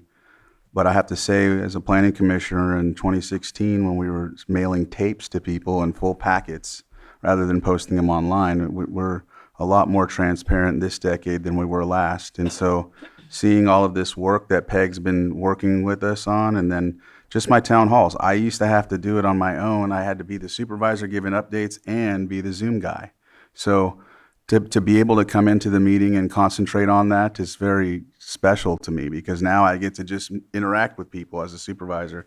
Thomas is great. He helps and he does his best. I know sometimes it doesn't work out, but sometimes that's just the technical difficulties, and it's really safe. I like the way that they have it set up so that people can't intrude or anything like that online. And so, I just wanted to say that, I do like the work that they've done with the Pathfinders. Those seniors are really happy with doing that. I know at times it's like herding cats, but it's okay. That's the way it is. And so I don't know. I just wanted to give some high kudos to the work that's being done. I think people forget a lot of times. They want more when it comes to transparency, but they forget where we could be. So I want to highlight that. I appreciate that. And just a quick response, the Pathfinder activity has been a source of absolute honor for Thomas and Cheyenne. They love it. In fact, we bought a $7,000 camera just to make sure that we had the best fidelity of video to ensure that we were doing something that we were going to be proud of. And so we wanted special equipment for it, but they are, one of the things we're seeking right now is funding to continue and finish the work, because they did a lot of editing for 1 or 2 videos, but it was taking hours of editing, and Pathfinders didn't have the funding for that. And so we did very simple interviews for the rest, and that was understood by everybody. But we would like to offer the full service, and if we can get grant funding, then we're not asking anyone else to put out some money, but we do need permission to be able to continue to touch those videos. But they've been loving it, absolutely. Thomas and Cheyenne, I'd like to just say they're doing great work too. So, Supervisor Hahn? I think this is an amazing program, and I can't give Mr. Thomas enough kudos. So they're doing great work. I'm really glad to have Mr. Tom over here on our board. I think that the costs, the benefits by far outweigh the cost. I think that it's a crucial program, and I'm so glad that it was already established by the time I came to the dais. There's a couple of thoughts I have, which I don't know if I should just talk to Thomas separately, but about the some programs for the high school kids, because as everybody knows, I'm all about our youth. And I'd like to see maybe some contest, and the winner would be shown at Sober Reese or something. And I'm also on the recreation committee, so look at other committees I'm on to do local, within the schools, to do local recreation in those specific areas where the students would go out and show what's available in our areas. And also history, perhaps, and do some type of award contest with our youth, I think would be an amazing project, and get them excited about it. So that's it. Yeah, I'll just comment. I appreciate it. I think it was last year that we finally got Scotts Valley on, and that's been successful. So appreciate having that continue. Yeah. If there's nothing else from the board, we'll open it up to the public in the room. Go ahead and come forward. Good afternoon, Mr. Chair, members of the board. Tom Lasik is, as the at-large member for PEG TV. I want to thank Mr. Sabatier for encouraging me to apply for the position, and it's definitely been a labor of love for, not just for myself, but it's very clear that everybody that's on that board is there because they do love it. I wanted to just sort of add to what Mr. Sabatier had said on a couple items. With regard to the Pathfinders, as he mentioned, we did a couple of videos that were enhanced above and beyond just interviewing. We want to do more of those. It's going to take some additional funding, and I just want to give a shout out to Margot, because she's going to be doing hopefully the grant writing to allow that to accomplish. So in addition to the videos that we've already done, we hope to be able to expand that to other elders and to other parts of the tribal community. The other thing I was going to mention is, to your question, there's two parts to the student programs. One is an internship, and I'm happy to say that yesterday we got approval for bringing on our first intern. So it'll be for the summer. It'll be a candidate. We'll have Thomas, our station manager, interview the candidate, make sure it's a good fit, and then if it is, then we'll have our first intern that will help Thomas at the various advisory councils, learning how those skills are set up, and then potentially providing additional content. So it's open to students and students that just recently graduated. With regard to your questions, Madam Supervisor, The other one, which is the promotional video one, is intended to be a 5 to 10 minute promotional video that promotes some part of our county or city or tribal government and what they do. So you would have, say, Park of the Week, okay, where they would maybe interview Lars or someone from Public Works or it's not Public Works, it's the other thing begins with a P. Yeah, thank you.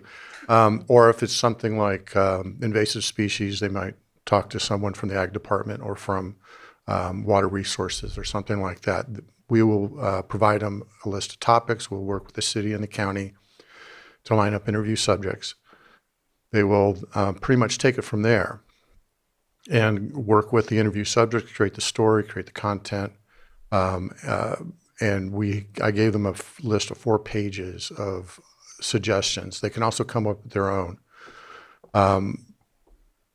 This year we've only done 2 because we got a late start. We started in middle of March, actually. So we only had a couple months. I'm sorry. You could just finish his comment. Yeah, go ahead and finish. Yeah, so next year, we're going to do things a little differently. And at Lower Lake, we think, according to the instructor, that he can provide potentially up to 32 videos a year. At that point, we're talking about a festival and a contest and things like that.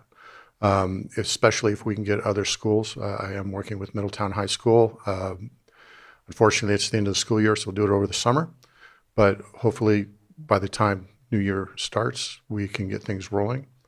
And we are also providing scholarship money or prize money. Margo and I have agreed to donate money for Lower Lake this year and to the students that worked on the projects and also to the program itself.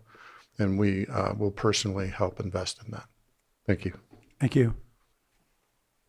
Anyone else in the room? Anyone online?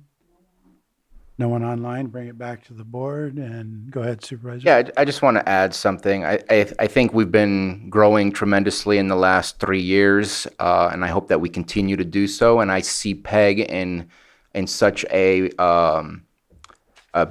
broad spectrum of how they can help communities. And I want you guys to approach PEG with proposals on how we could work together. Let me just give you an example of something that I would like to do with PEG.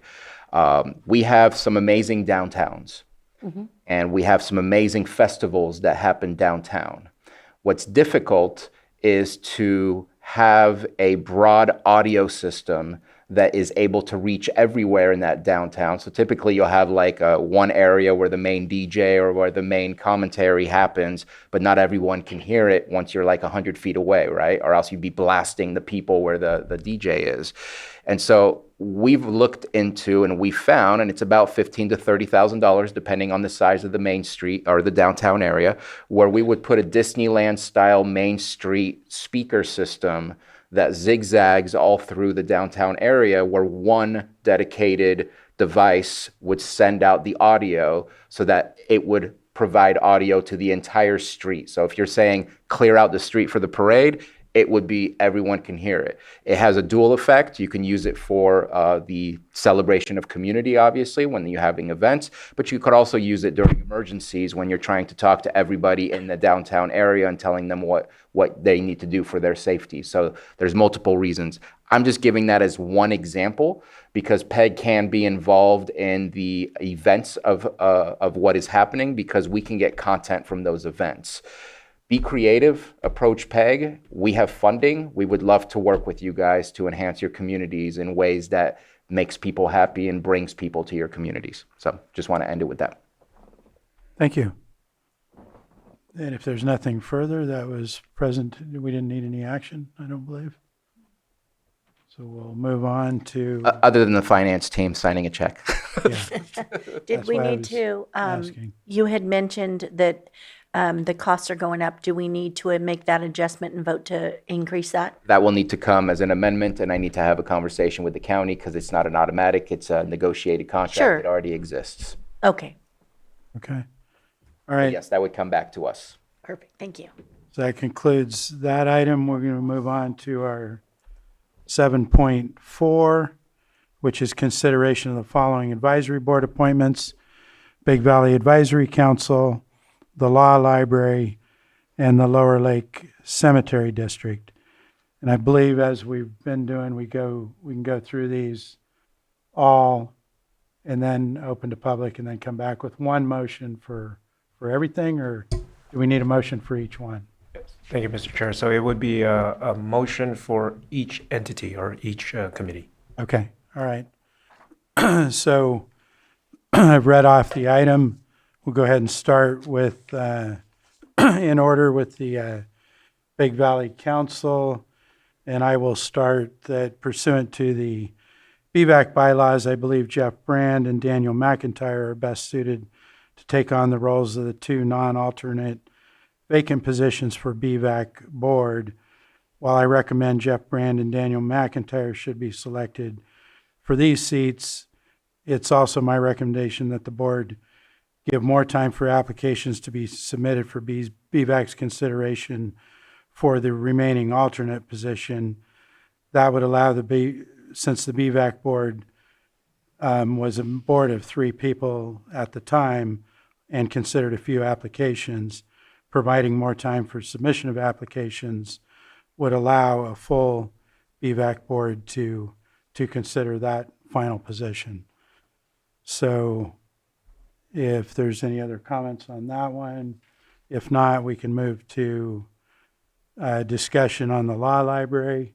Do we need to finish BVAC Well, up? I think we were going to discuss them all and then open to public comment and Okay. then come back with motions. Go ahead. Do you mind if we discuss the BVAC? Yeah, we can. So it says that there's 3 vacancies. Are you telling me there's more vacancies than? No, there's 2. It's a 5-member board. There's 2 vacant seats plus a vacant alternate. Okay. And so there's Yeah, 2 public members, 1 alternate, making it 3 total vacancies. And so at this moment, even though BVAC has a recommendation, you're wanting to kind of push back a little bit and say give it more time? For the last alternate one, I was recommending appointing Daniel McIntyre and Jeff Brand today and holding off on the other one. Okay. I just, in the letter, I see recommended member at large, Daniel and Margot, and then recommended alternate Jeff, and you want to wait for more. Yes. For just the alternate Yes. or for all of it? Just the alternate. Is there any further discussion on that one? I just needed clarification. Thank you. And move on to the Law Library. And the reason that is in front of us is because, so for the past probably 3 decades, Mike Ewing has been appointed as a member by one of the judges. And as you may know, the judge that appointed him retired, and then it took almost a year to fill the judge seat. That new judge decided to fill his own position. But there had been an opening and still remains an opening on the Law Library Board for another appointee that would be appointed by the Board of Supervisors. So the proposal recommendation is to appoint Mike Ewing, now have him as a board appointee rather than a judge appointee to fill the vacant position that we appoint. Any questions on that one? I think a law library meeting without Mike and Cassie together is just not a law library meeting. Can't disagree with that. So moving, is there any further discussion on that? Then we'll move on to the Lower Lake Cemetery District, and I believe that's in your area. Yep, and I'm good with Christine Flora. Okay. I mean, I'm for her. Okay. So if there's no other comment from the board, we'll open it to the public for anyone in the room first for comments.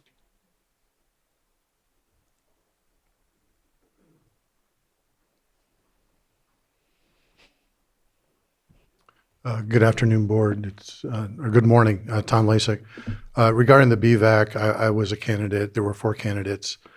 I respectfully had, actually Margot and I myself were approached by the BVAC board back in the summer and we were encouraged to apply.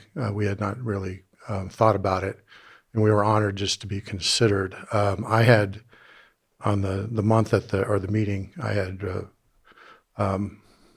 stepped away from the application because I thought the three that were selected were quite good candidates. I just think it's strange without a reason for reconsideration being explained why, and those three aren't being considered at the same time, and why one is being set back.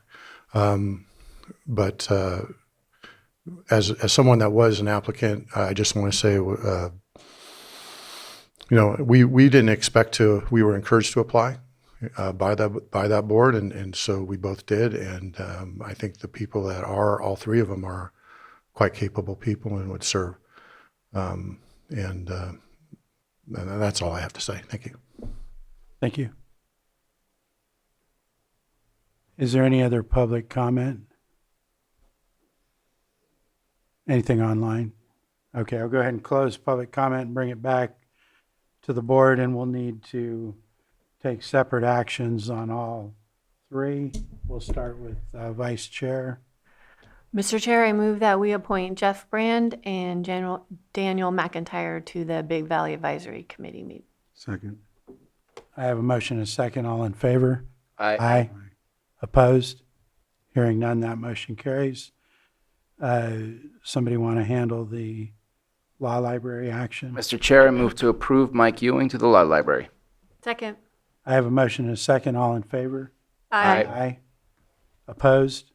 Hearing none, that motion carries. Move on to Lower Lake Cemetery. Supervisor Owen, do you want to make that? I just moved away from that. But yeah, I would like to appoint Christine Flora to the Lower Lake Cemetery District. Second. I have a motion and second. All in favor? Aye. Aye. Opposed? Hearing none, that motion carries. And I believe we're going to move on to 7.5. And there's a request to consider this, or to continue that, I'm sorry. I'll move on. Consideration of the 2026 Transportation Work Plan and 2027 to 2031 5-year transportation program. We have a request to move that to, I believe, that was a date to be determined? Okay. And do we have any discussion by the board? Not seeing any, I'll open it up to the public. Is there anybody that wants to comment on whether or not we continue this? Nothing online? Not seeing any, I'll bring it back to the board for action or do we need a motion or just consensus? It can be done via consensus. We have consensus. I'm not seeing any opposition, so move it to a future date. And at this point, do we want to go into close? Just with the limited... Read the entire, all titles. Okay. In case we get to more, I'll read everything off. So we're going to go into closed session. 8.1 is public employee appointment pursuant to Government Code Section 54957B. 1, that's interviews for Health Services Director, and then appointment of Health Services Director. 8.2 is public employee evaluation, title Social Services Director. 8.3 is public employee evaluation, title Special Districts Administrator. 8.4 is conference with legal counsel, significant exposure to litigation pursuant to Government Code Section 54956.9D2, and E1 with 6 potential cases. 8.5, conference with legal counsel, existing litigation pursuant to Government Code Section 54956.9D1, Hoshauer versus County of Lake and others.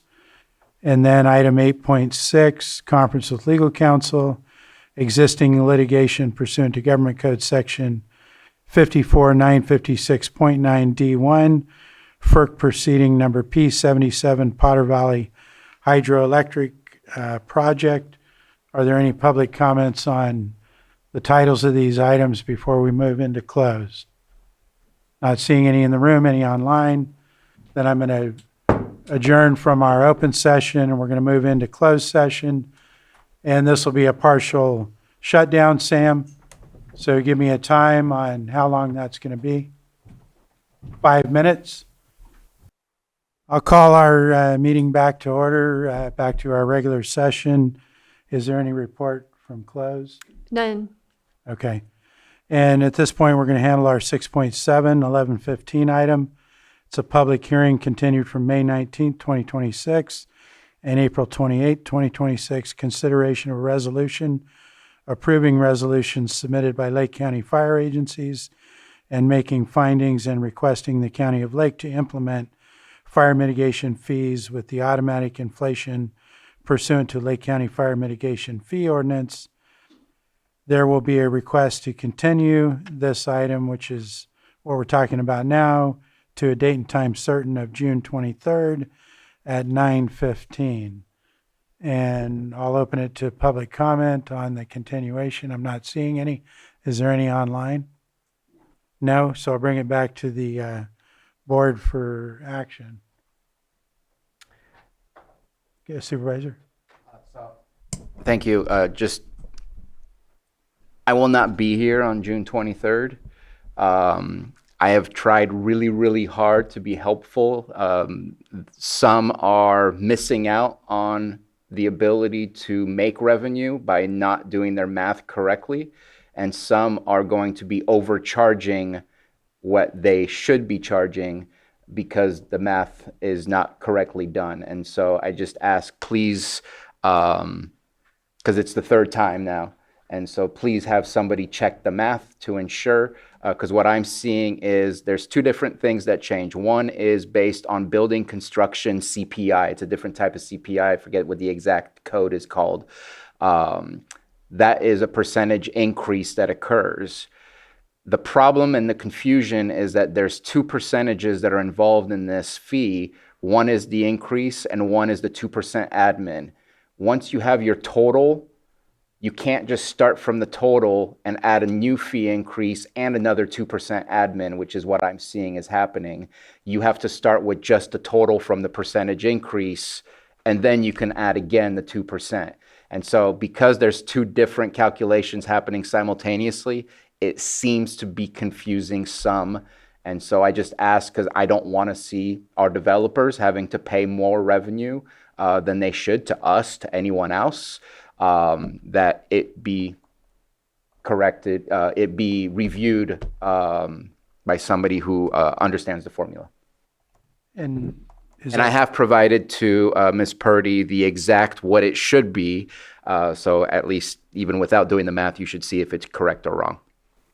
I'm assuming that's something admin can look at when it gets back. And I think, am I correct that this was continued because the fire agencies wanted to finalize and align on Yes, or else we have to do another public notification and another hearing separately. All right, then it sounds like CAO will check what your request is. And I move to approve continuation to June 23rd at, what was it again? 9:15, I believe. Yes. At 9:15 a.m. Second. I have a motion and a second. All in favor? Aye. Aye. Opposed? Hearing none, that motion carries 5-0. And at this point, we're going to go to lunch. Are we okay with 45 minutes, or should we? How does the board feel? Is that enough, or if you want the hour, that's fine. I'm fine with anything. I think staff needs the hour. Okay. Then we'll come back at 1:15. Thank you. Just trying to move us along, but that's fine. No, we need. So we'll be in hours important. recess until 1:15.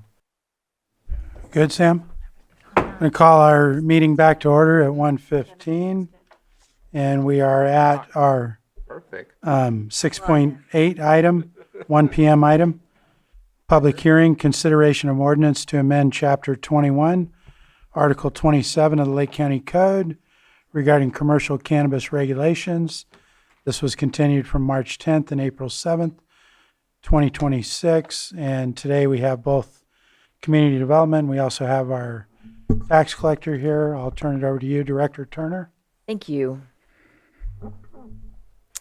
What you have before you today is the latest version of Article 27 amendments, also with amendments to Article 8, which is rural residential, and Articles 18 and 19, which is local commercial and community commercial. These reflect all of the bullet pointed items on your staff report. And I just wanted to, instead of taking you through this for a third and fourth time, thought I would just highlight a couple things that are new. The first one is the removal of suburban reserve zoning district from options for cannabis cultivation. This is because due to the board's discussion at the last meeting, you were interested in extending the setbacks from off-site residences for areas where you start seeing more housing. But the board didn't address suburban reserve at that time. And suburban reserve is actually where you have a primary residential use with accessory agricultural use. So we're merging or getting more into the parcels and the land uses that have primary residential use as opposed to primary agricultural use. And also the suburban reserve minimum parcel sizes could be 1 to 3 acres. So I took it upon myself to assume that the board meant to actually remove suburban reserve from these options, given its small minimum parcel size, as well as the fact that we have no approved or pending cannabis cultivation permits located within suburban reserve. So you'll see that change.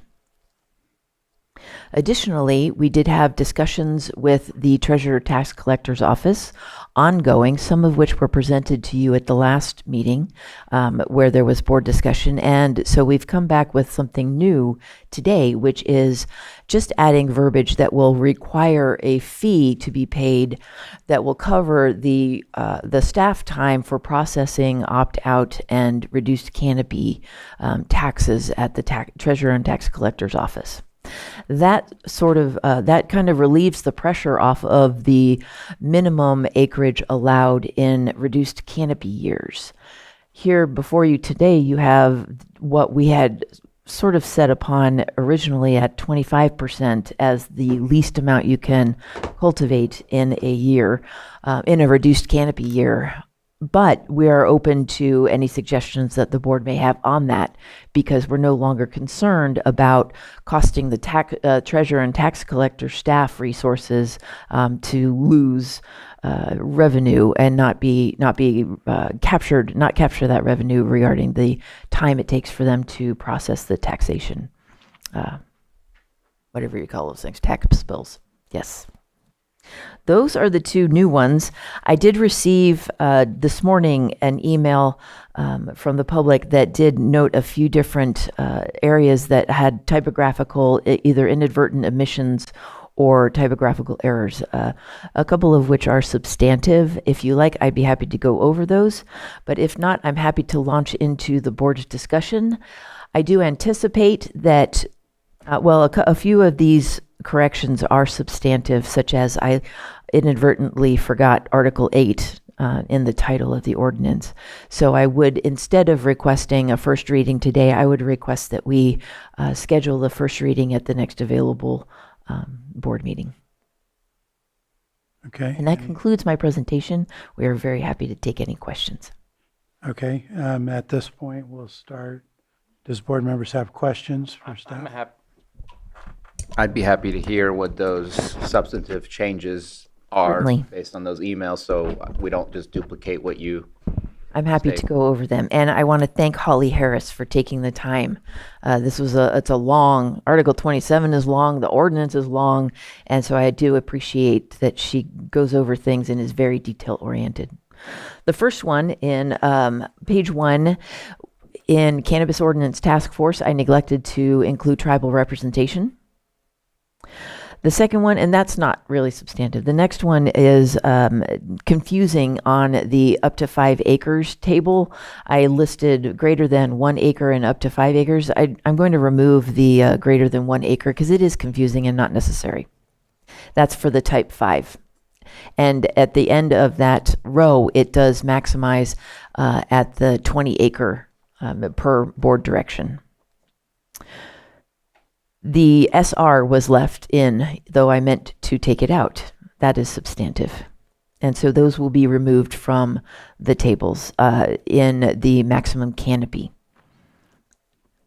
Then the sections reduced canopy and opt out, there's just a few little items of confusion. I don't consider those substantive, but I'll get that clarified and probably clarify the wordsmithing on that section. There was a question of should there be a date by which annual reports will be uploaded to the public. I would prefer not to enter that into the ordinance. I don't think it's necessary because if they become available to the public as soon as the permittee submits it to OpenGov. And so that actually predates even our review. Ordinance. There is one other one that I need to clarify with Holly because I don't understand it regarding applicable for manufacturing. Biannual, I inadvertently had biannual included in page 16, line 17 regarding an annual or biannual site visit to, I think, manufacturing. And then, let's see, that's not an error. I meant to do that. And then, also, she pointed out that in the Cannabis Task Force meetings, there was an exception to the reduction of annual site monitoring visits, which we were going to go to maybe every 2 years. Then there's an exception that starts that 5-year period over upon transference of ownership of that permit. And so I'm going to add in a sentence for that will make that clear to people. That concludes those changes. Okay, thank you. Questions from board members of staff? Go ahead, Supervisor Owen. Kind of skipping around just a little bit, so I apologize for that. Sorry. Thank you, Sam. The retail, the fact that it had been under right to sell, to open a retail store as I understood it, I would, and it was a little ambiguous when I was reading it as far as there was major use permit mentioned and then there was a minor use permit mentioned. So I was a little confused on whether it was minor or major. In my opinion, I believe that it should be major use permit because it is a regulated substance. Board direction at a previous meeting was to change the use by right use by article, right. which I think is in local commercial, or no, I think it's in C2, community commercial. Right. And and make them both a minor use permit. That was my former direction. But should the board want us to change it to a major, we're happy to have that reflected. Okay, so question on that. If I were to open up a bar, what would that require? Were you to be in the correct zoning district, it would not require anything from us, possible tenant improvements or building permits for building changes. Okay. Yeah, so because we it's do a have substance is what I'm getting at. Exactly. We do have a number of zoning districts where a restaurant and or bar are allowed as use by right. Okay, thank you. Certainly. Supervisor Sabatier. Yeah, I'm kind of looking at something for the first time, and I apologize. I want to see, in my wanting to prepare for this, I want to see the whole ordinance. I don't want to just see what's being amended.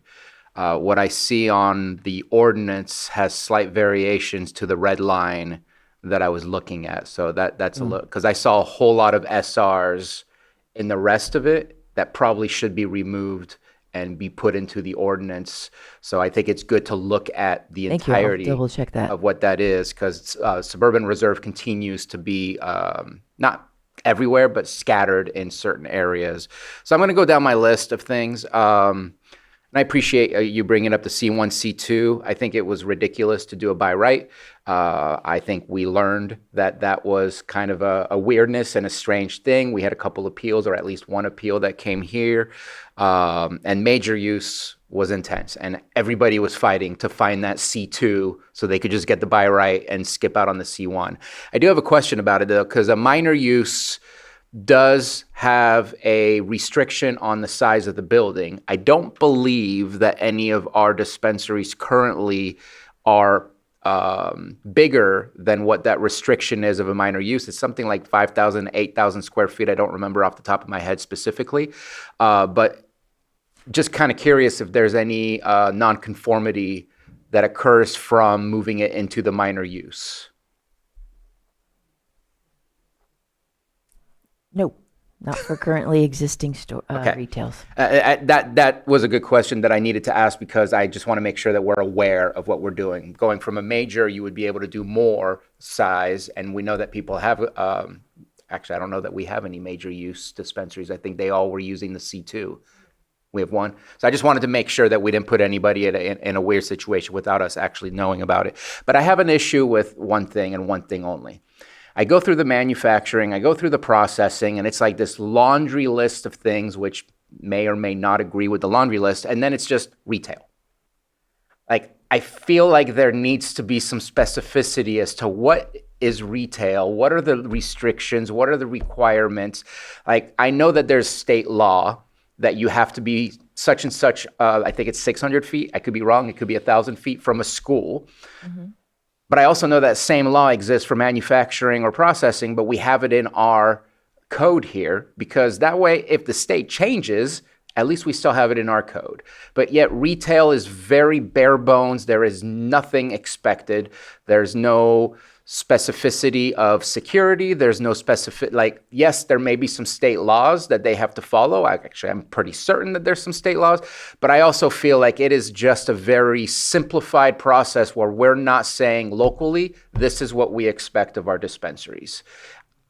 I don't need this to happen today, but I know that I would feel much more comfortable as we progress to hash out what does a dispensary need to meet and what are the requirements, because a blank slate is basically saying you're by right, you just have to pay a little bit more money because it's a minor use. Like, I feel like it's not enough. If we're going to do a minor use, there should be some criteria to meet, and not just a blank that just you could do retail. On the other side, I also feel like there's an opportunity to open up for a delivery dispensary in a C3. We had an appeal here. It was next to Epidendio. It wasn't appropriate. It was a C3.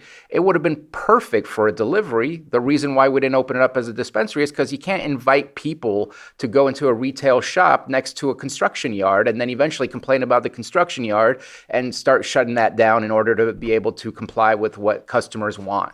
But a C3 is not available and a delivery only is not available. And I've seen those happen. They're happening in the city of Clear Lake, or were happening. I think they may have swapped out. And it's just a warehouse that eventually cars drive out and go deliver their goods.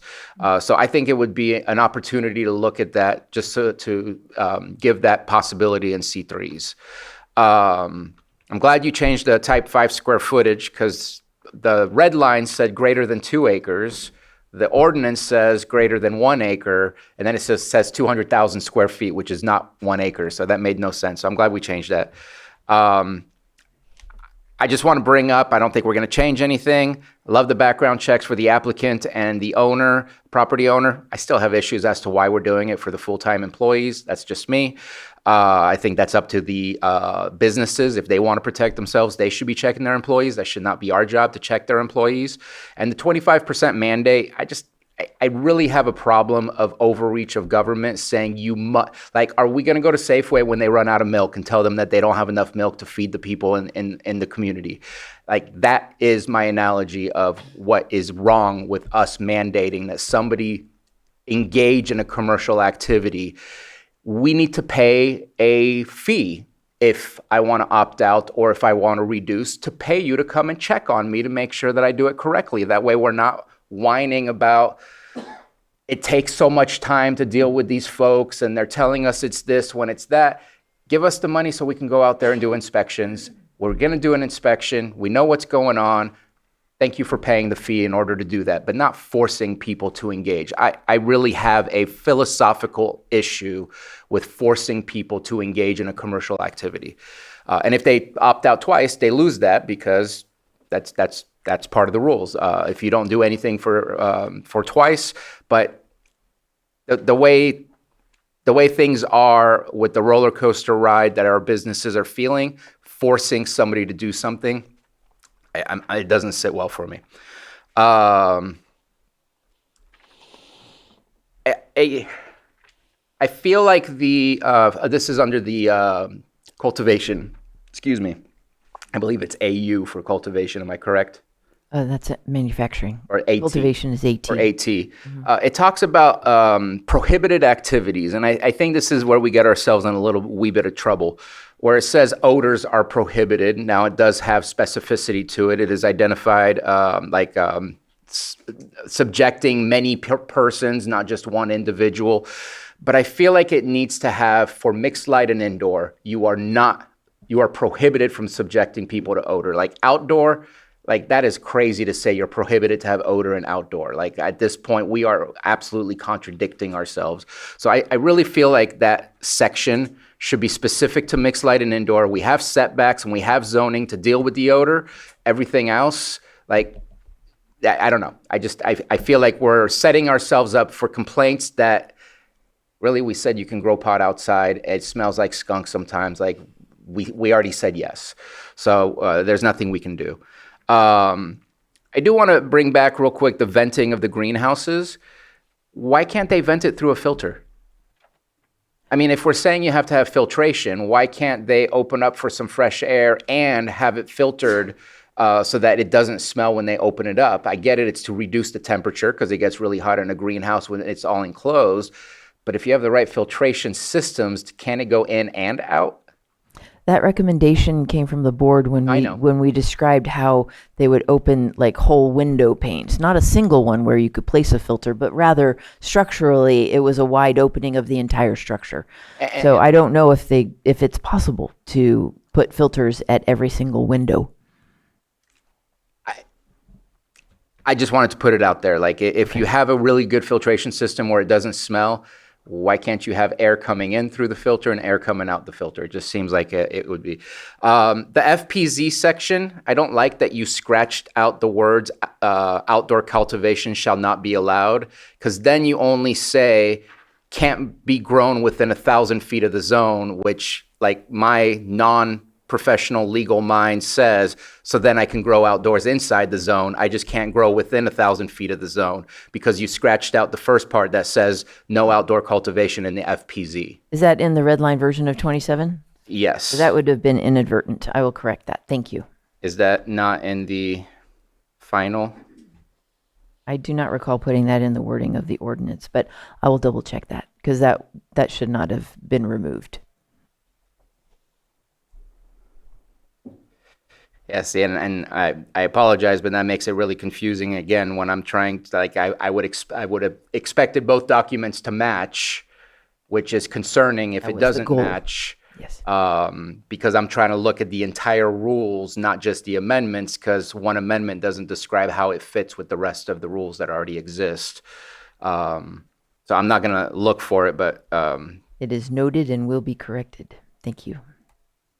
It may just be in that red line version because that would not have gone in. I would not have written the word saying remove this part, so we'll make sure that that's corrected. And did you remove the dates for the FPZ conversion? Because it didn't look like in the red line it was scratched out. I didn't mean to touch anything regarding FPZ except to add the it. The dates were 2 years from 2023. So Oh, sure. I didn't touch Article 30 or that's Ordinance 3103 and 3101, and that was not amended as far as the code goes. The only part was to add that FPZ into the 1,000-foot buffer, even though it's already mentioned below in the FPZ section. Yeah. But as far as the FPZ section, it talks about the conversion. I did not touch that part. So it doesn't make sense. Either it needs to change so that if there's ever a new FPZ created, it talks about what the conversion timeline would look like. I know there's been some discussions about expanding it in the Middletown area or whatever.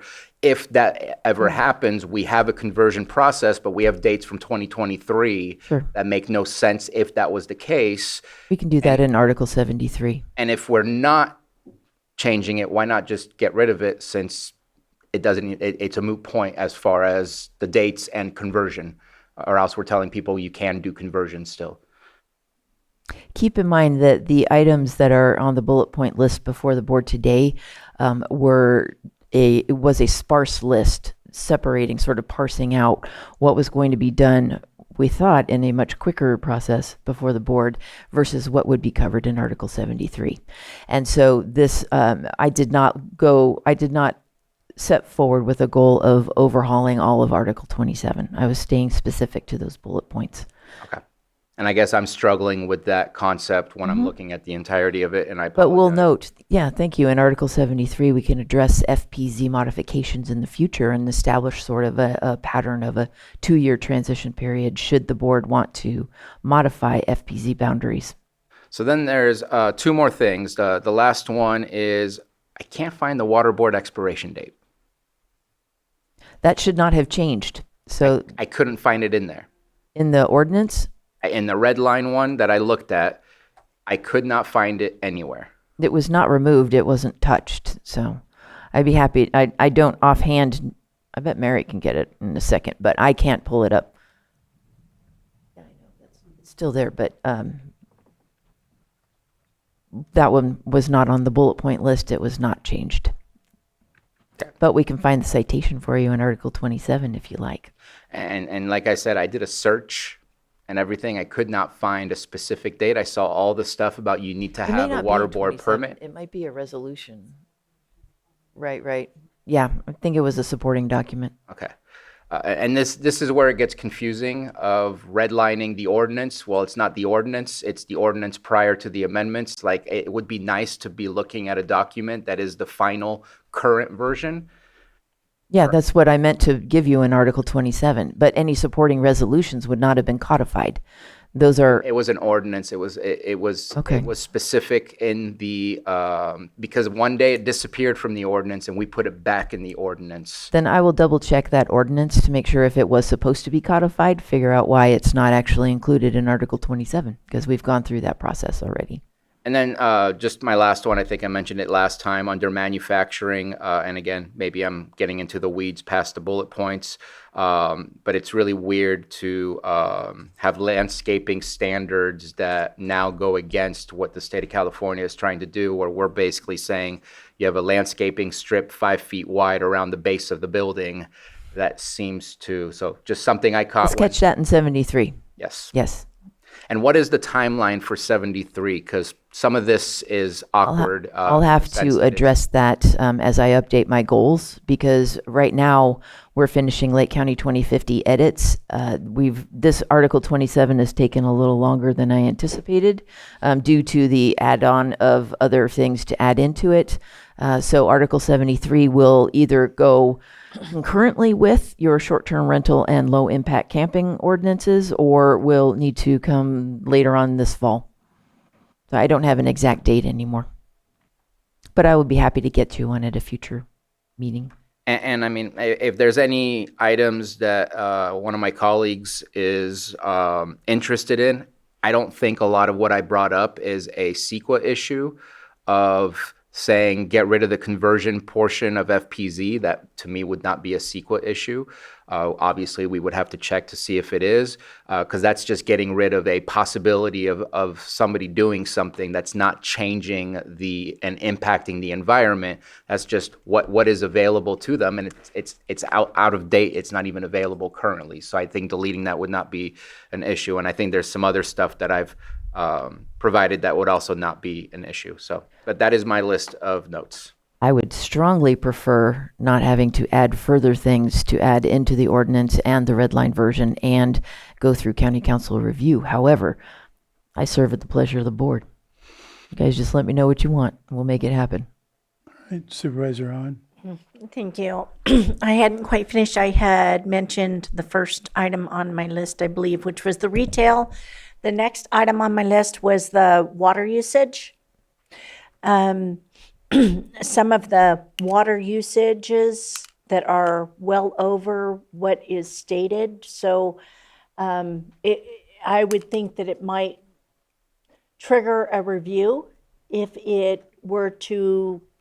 they're using more than, say, 20% of the what is stated that they're going to be using. So the additional on the water is, as we know, we've had issues with grows either not having enough water or sucking their neighbors dry. So within their sphere of influence, I think that if there is a reaction, we need to have some kind of recourse where we can pull their license if the water is not available, where it's actually negatively impacting people within. And that's just to protect the people around them. We do plan to beef up the hydrology section in Article 73. If you like, we'll make note of that specifically. Please, Certainly. that would be amazing. Okay, to be honest, the 20-acre maximum, I don't have a problem with going over if it's in a rural area where there's not complaints and they're not bothering people. I would rather have it more consolidated. My own personal preference. It's up to the board on what they want on that. Let me see. I know that still the odor nuisance, I know we don't have a handle on that yet. I don't know, did we decide? I know that we've spoke about creating some type of monitoring for that to see what the effects actually are. That was an option presented to the board that was not given direction. Didn't come out the other end, yes. Okay, Yeah. okay. It was probably me that brought it up. As far as going to every other year on the inspections, I would say, it's actually kind of a question. With your code enforcement, say for instance, you go into a place to do your inspection and all the tags are not on the plans, which we know that's happened. Is it actually written up, those things, and then they have to correct them? So I would say on going to the every other year, I'm kind of worried about it, to be honest. But primarily, I would say if there's been any violations that they're not completely up on, at that point, no, you cannot. Correct. Okay. That was it. Thank you. Thank you. Any other questions from board members at this time before we open to the public? Not seeing any. Let's go ahead and open it to public comment, and we'll start in the room. Yes.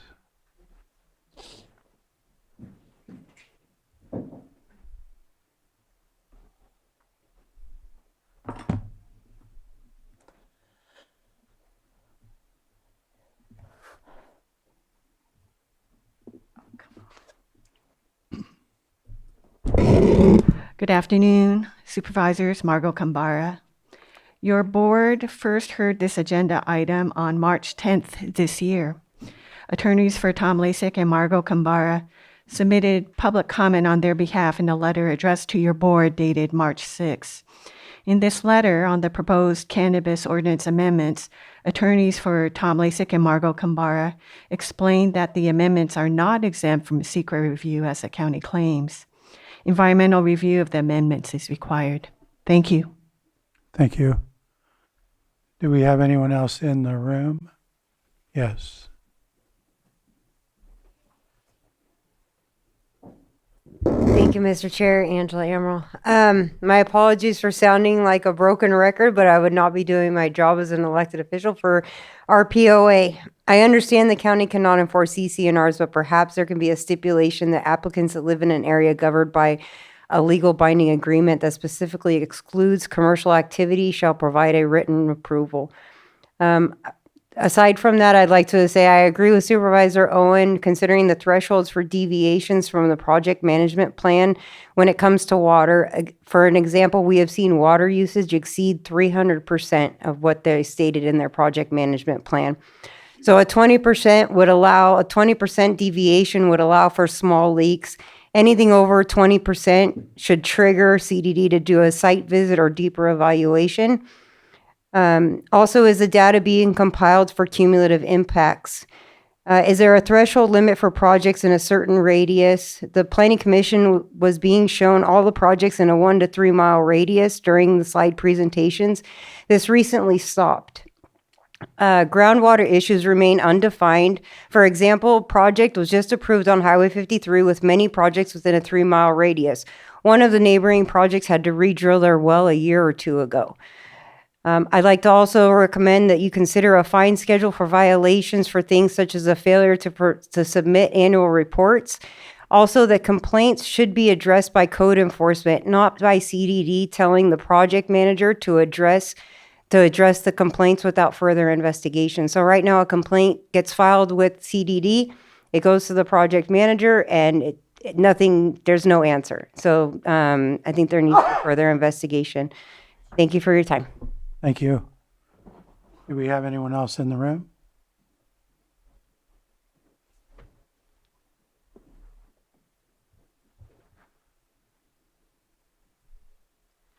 Hi, Holly Harris, Clear Lake Oaks. I just had a couple of things. First of all, I want to thank you for a number of this and also for removing cultivation from suburban reserve, which I think is a great move. But in a couple of things. First of all, I do support a minimum 25% bottom level for reduction. And basically that's because, they do have the option of opting out. And it's quite a bit of work, a lot of time and effort to go through also for tax collector Sullivan to, put through all of this. So I do think that there should be a minimum, otherwise it could be used as a loophole for not opting out. Then in terms of water usage, well reports are required for looking at water usage. And in the 2 years that we've put in PRAs to get all the annual reports and the inspection reports, I have never once seen a well report. I've seen just a table that basically oftentimes duplicates what's in the property management plan. In one report, we saw someone was using a huge amount of water.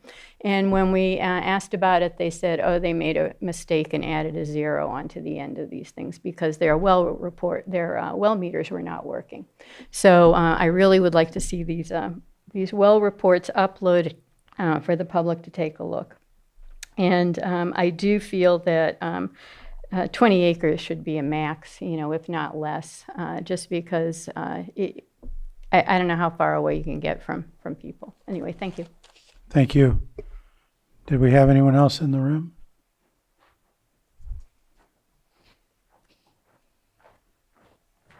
Try not to get too passionate this time. Okay, I want to speak on 3 things. My name's Charles Morse. Odor and nuisance. When I was a kid, I worked in agriculture for years. I owned my own farm in Germany. The farm I worked on was a mushroom farm. It was shut down because of odor. So to act like odor doesn't exist or it's just a bunch of, hogwash is crazy. And we were growing mushrooms inside barns, in Napa on Cuttingsworth Road. So to give you a little history on odor and what's going on with that. But the company was Pacific Mushroom Company. The other thing is ID for workers. It sounds good to think that marijuana is the old hippy-dippy thing where my sister, she spent 25 years of her life, maybe more, on a farm up in Weaverville. And she said it was a really nice community. It was beautiful. You kind of worked off the grid. So half the year she worked in emergency services, cooking food in hurricanes and earthquakes and whatever else. And the other half, she worked in the marijuana industry. But the industry changed a lot, even under legal. She was afraid to go there. I mean, I would go visit her on a farm up in Weaverville, and they thought I was a cop because of my haircut. And they would check me out, my military ID card, and they would check my where my residence was. And I'm like, go ahead, brother. You want to get funky? Let's get funky, or you know where I live. I'm here to see my sister, and whatever you're doing, I don't care about. It's important, okay? You can't act like that marijuana is, this money's coming from nowhere. It's coming from shady places. And if you ask me, the whole Napa Valley was built on that. It was built on laundering money for cocaine. So I understand the realities of it, and hopefully people understand that too. And the other thing about water, I would like to say that water access is the biggest thing. And I'm not just talking about marijuana, I'm talking about everything. I can't access some of the properties that I think are abusing water, even though the law says they shouldn't be allowed to use that water. I know of a huge cattle farm. The first thing he does is he takes a pump and he pumps every drop of water out of his creek he can. He soaks every bit of his property he can to feed his cows.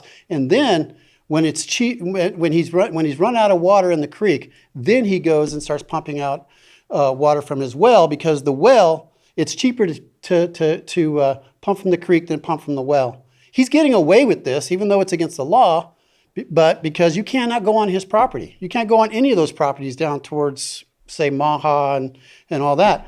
They got bridges, they got gates, and only the fire department can show up. It's no wonder that area burned so well during the fires.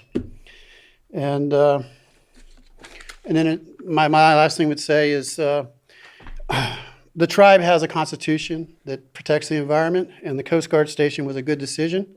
And hopefully that land can be used for, something better than what we're talking about here. Thank you.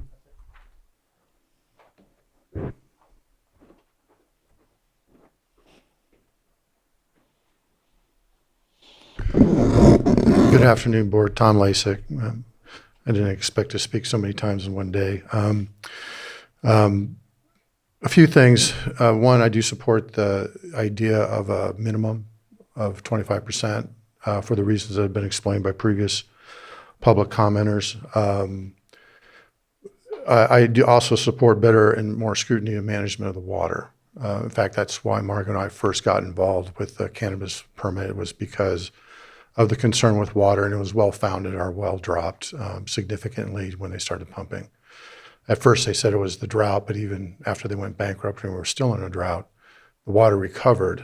The only thing that was different was that they had gone bankrupt. I do take exception to, I do agree with Mr. Sabatier's comments about the FPZ and the language in there, but I do take some exception with whether it was deliberate or not, or it was an accident. It actually was deliberate. In November, the Cannabis Ordinance Task Force had voted to expand farmland protections to more than just what was defined as an FPZ. And then the following meeting, they decided to gut all those protections. And that has since carried over to today, a year and a half later. On the odors, odors are regulated. It's frustrating for someone who lives in a rural area. And for people to say, well, you just have to get used to it. It is regulated by the state. And as some of you may know, the courts have recently determined that anyone has cause to file a litigation within a mile of a grow. And so that is a recognition by the state that this is something that can't just be ignored. And then finally, I would just like to express my disappointment. I would say it was in the fall of last year, this board asked for some sort of scale on setbacks versus size. In the early spring, CDD, responding to that request, came up with something that originally came from a cannabis project, the Rancho Lake project, which you heard recently, and then you gave direction to get more scientific evidence for that. So then you went to Lake County Air Quality Management Board, which reaffirmed the same thing. If your grow is 5 times the baseline, then the addition should be square root of 5 of the baseline. If it's 3 times, square root of 3. It's not complicated. But then when you realize what the science showed, you didn't like the answer and you went to something else. I think Supervisor Crandall was right. It was a term I never heard before. It's called crawfishing. And you guys went back on what your original direction was, not because of the science, but because you didn't like the answer. Thank you. Thank you. Do we have anyone else in the room? Not seeing any. Is there any online, Carolyn? Chair, may I take a moment to clarify? Yes. Regarding whether or not it was deliberate to remove the no outdoor cultivation in FPZ does not really make any sense, because the whole fact that there is no outdoor cultivation in FPZ is the entire point of FPZ. So the Cannabis Ordinance Task Force did go through a process of very large expansion of where FPZ would apply from outside of the currently set boundaries to pretty much all over the county. That was then reversed at a subsequent meeting. There is actually no vendetta or goal to erase FPZ guidelines. It was a policy decision made by this board, and our department rolls it out as we are supposed to. Thank you. Okay, thank you.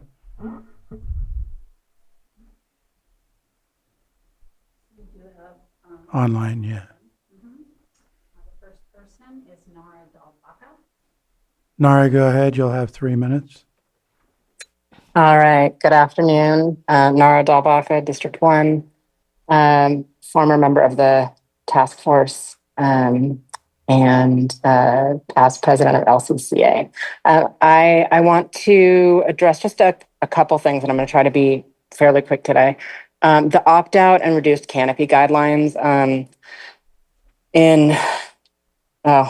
it's long, but in that section, the 25% requirement is I think really, really difficult. It is, as Supervisor Sabatier said, a very it's a highly volatile market right now still. And there may be some stabilization with the recent rescheduling where that's happening as we speak. And so the market may begin to improve, and there may be folks who need a little bit of runway to not be producing. And I think it would be an incredible waste of staff time and county resources to not allow people to go more than 2 years when that property is already permitted and that permit holds. I think that, you continue to send a letter every year, and I think be willing to be inspected to ensure that growing is in fact not happening. But I think having that requirement of somebody whose business is struggling is just a way to put that final nail in the coffin. And then again, you're going to end up with another application down the line. And so it just, the point of this is to try to streamline and make things a little bit easier. And this is a really simple way you can do this for the county and for the businesses. And I also do want to ensure that some of the original changes that were approved by the Board of Supervisors, including the zoning table that was approved a couple years ago, that some of the spirit of that is still intact. And that would be for farms to be able to have something like a micro business where they may be able to have a type 9 delivery because they wouldn't be able to have members of the public there, but so that consumers in Lake County can purchase directly from the farms. We're able to do that from our amazing wineries, and most of us love doing that. It would be great to be able to order delivery from your favorite farm, or for your favorite farm to be able to make a manufactured product like a topical or something that was, fairly non-manufacturing intensive. And so that would put money into the farmers' hands, and it helps small farmers the most. So that's it. Glad we're finally here and moving this forward. And happy Election Day, all of you. Thank you. Okay, next we have Autumn's iPhone. Autumn, go ahead. You'll have 3 minutes.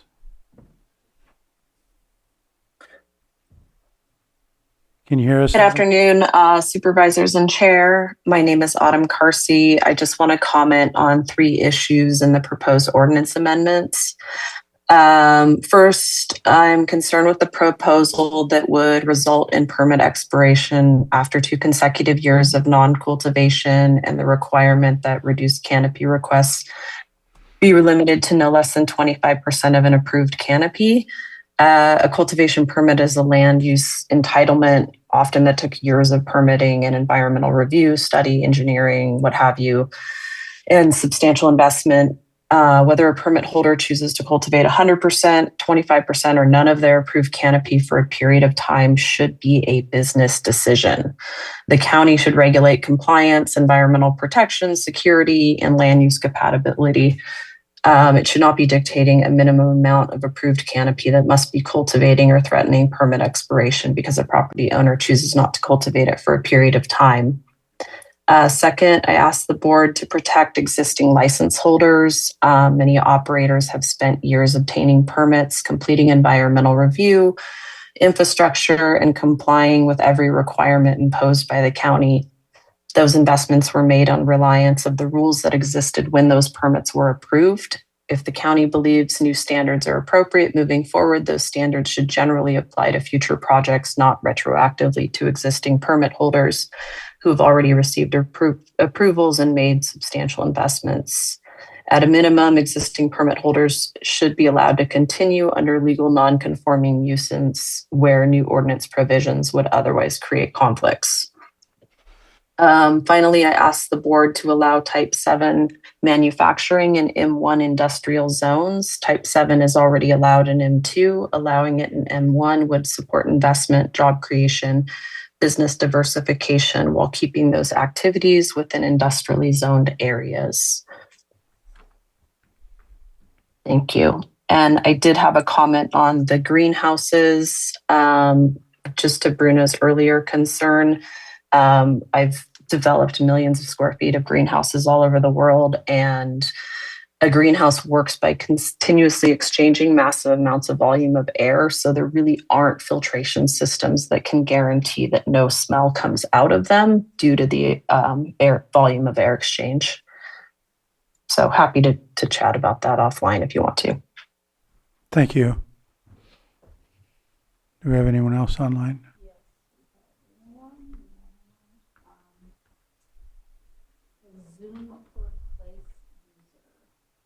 A Zoom user, if you could state your name and you'll have 3 minutes. Lewa, Pillsbury Family Farms, and I would like to speak on a few of the proposed cannabis ordinances. The first, the reduced canopy provision. The proposed ordinance allows a permittee to reduce cultivation to no less than 25% of their approved canopy for a farm like mine that's approved. That would mean at least maintaining at least 1 acre of cultivation, which would mean that I would have to upscale in order to remain compliant. And I would like to note that the state does have a limit on number of plants on what they say is allowed for reduced canopy. So really the county should align with the state. But the practical effort is that the operators, such as myself, are being forced to cultivate more than what the market supports simply to maintain their permit status. And the county bears none of the financial risk associated. Second, the proposed background check review process. The proposed ordinance removes county development as the reviewing agency. If the responsibility is being transferred, who is the responsible department? More importantly, what due process protections exist for applicants? If a person is disqualified, who identifies the disqualifying factor? Who provides the notice? Who hears the appeals? Who is accountable when the departments disagree amongst each other? And third, the proposal of the application to pause if community development becomes aware of an active warrant, which raises serious concern of how this process is going to function. Community development personnel are civilian employees only. Community development personnel do not have access to the California Law Enforcement Telecommunications System known as CLETS. They do not have access to the National Crime Information Center known as NCIC, or the National Law Enforcement Telecommunications System commonly known as NLETS. Access to those systems are restricted to the authorized law enforcement and criminal justice personnel only. So what does exactly become aware mean? Typically, community development departments across California do not have access to CLETS, NCIC, NLETS, or any other criminal justice information systems. It's again, law enforcement. So it raises the question, when did community development become an extension of the sheriff's department? And fourth, the annual performance review. The county calls it a performance review, but really the contents consist entirely of a compliance documentation. Their compliance records, they do not measure performance. Performance reviews are commonly used by investors, lenders, shareholders, and business partners, and they do not evaluate operational success, productivity, efficiency of the environmental stewardship, and the financial outcomes. If it's truly a compliance review, then call it what it is, an annual compliance report. If it is a performance review, then explain what performance is being measured. The county wants to reduce the Planning Commission's role in reviewing the annual reports, but making those reports public, increasing more reporting requirements, increasing compliance monitoring, expanding the discretionary enforcement authority, and creating new pathways for applicants to be paused and more delays to be caused. But yet nowhere in these amendments do we see a corresponding expansion of applicants' appeal rights, notice requirements, and due process protections and accountability mechanisms for the departments that are making these decisions. When the government expands its authority over permit holders, it should also expand the protections available to those permit holders. Instead, what is being proposed is a more increase of power of government while leaving applicants and permittees with limited ability to challenge the decisions, to obtain explanations, and seek meaningful review. The imbalance should concern every permit holder operating in Lake County. Muleha. Thank you. Did we have any further online? No? Okay, I'm going to go. There you go, Ben. I'm going to close public comment, bring it back to the board. Did you have a question? Oh, she's had her pen. Oh, I'm sorry. I'm sorry. Okay, so Yeah, I wanted to respond because I'm okay with wordsmithing because you're not just randomly aware. It would be more through the background check that our law enforcement, that our sheriff department is doing a background check on the property owner or on the applicant, that they would become aware and share with you that there is a warrant related to the type of activity that they're trying to do. If there's a way to better wordsmith that so it doesn't appear that you just heard a rumor that there is a warrant and therefore you're pausing, if we can make it maybe a little bit more specific, because obviously you becoming aware is through an official source, not just waking up one day becoming more aware that there may be a warrant out there. The reason that wording was general was because of the concern voiced by the sheriff regarding avoiding all possible perception of them doing warrant checks, because they do not do warrant checks on there are very strict guidelines that I'm sure Chief could expound on regarding when checks for active warrants are legal. And so we wanted to avoid the perception that they may be doing that warrant check just for an application, which I think might not be included in that. So the background check is clearly listed out as far as the process goes in the current ordinance. It would not change. We would only find out if the sheriff's department happened to tell us, or if somebody became aware of it and would happen to tell us. Right. We could add from an official source. Yeah, but we want to avoid that. We can't, we don't want the state to look at our ordinance and say, uh-oh, what is law enforcement doing? Are they doing these warrant checks just on property owners? Because we don't think that would become legal. So that's why I worded it the way that I did. Is there, I'm going to be stupid here, but I'm looking at Mr. Guantovano. Is there a law that if somebody is an applicant to become a teacher, but they have a warrant for some kind of child endangerment or child something that's criminal, that would go on pause? Or is it perfectly fine for our education system to follow through and it's just a warrant, nobody's supposed to talk to us? Like, there's got to be a process somewhere that we can, I hear this again and again and again, and we are not always here 10 years from now. Our department head and their staff will not always be here 10 years from now.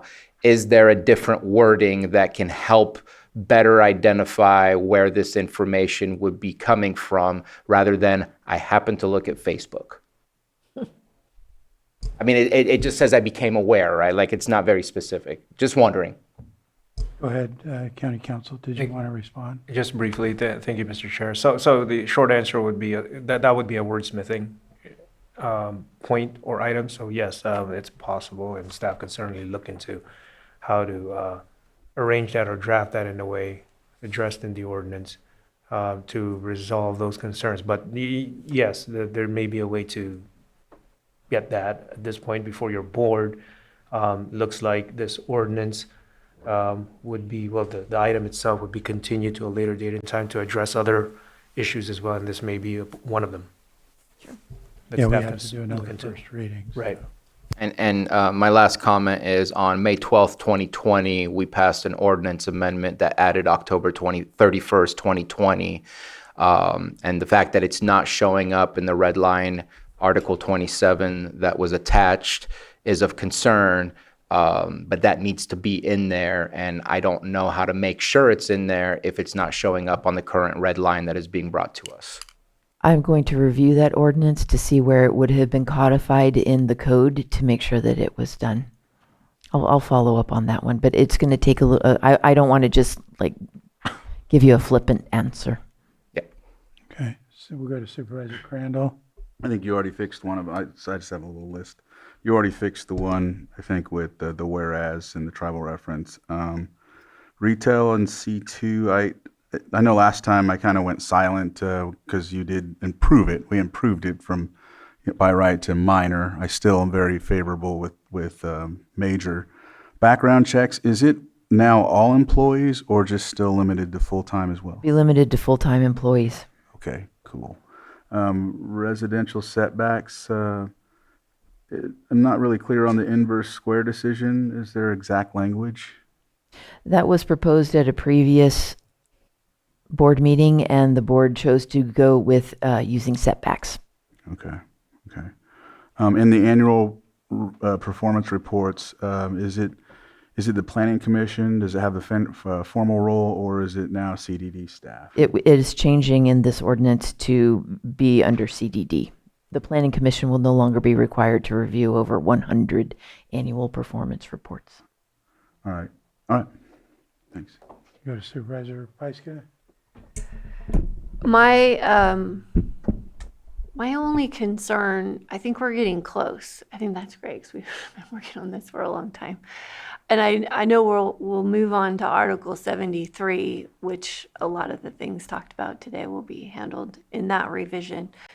But we started this conversation about reducing for years that the permittee wanted to make that choice.